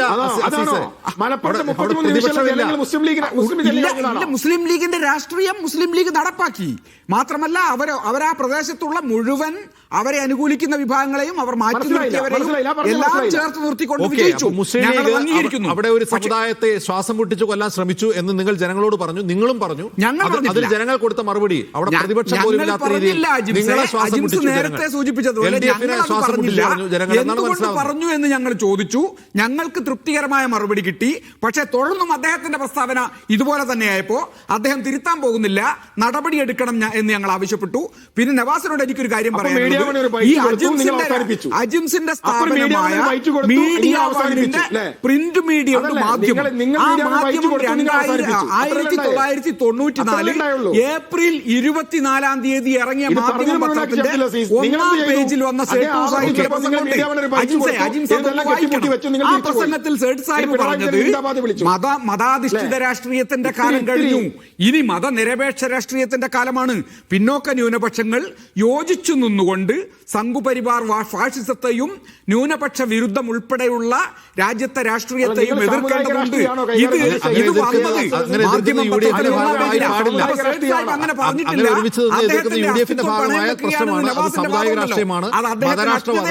അദ്ദേഹത്തിന്റെ അറിവില്ലായ്മയാണ്, അദ്ദേഹത്തിന്റെ പ്രായക്കുറവ് കൊണ്ടാണ് ഞാൻ അംഗീകരിക്കുന്നു. പക്ഷേ ചരിത്രം പഠിക്കും. ആ ഒരു വ്യാഖ്യാനം നിങ്ങളും അംഗീകരിക്കുന്നു, അത്രേ ഉള്ളൂ. ഏതായാലും സുലൈമാൻ സേഠ് എന്താണ് പറഞ്ഞതെന്നൊക്കെ ചരിത്രത്തിൽ രേഖപ്പെട്ടതാണ്. നന്ദി Shri Abdul Azeez, Shri Mithun Vijayakumar, CR Neelakantan, PK Nawaz, K Anilkumar, Vasant, ഇത്രയും സംസാരിച്ചതിന്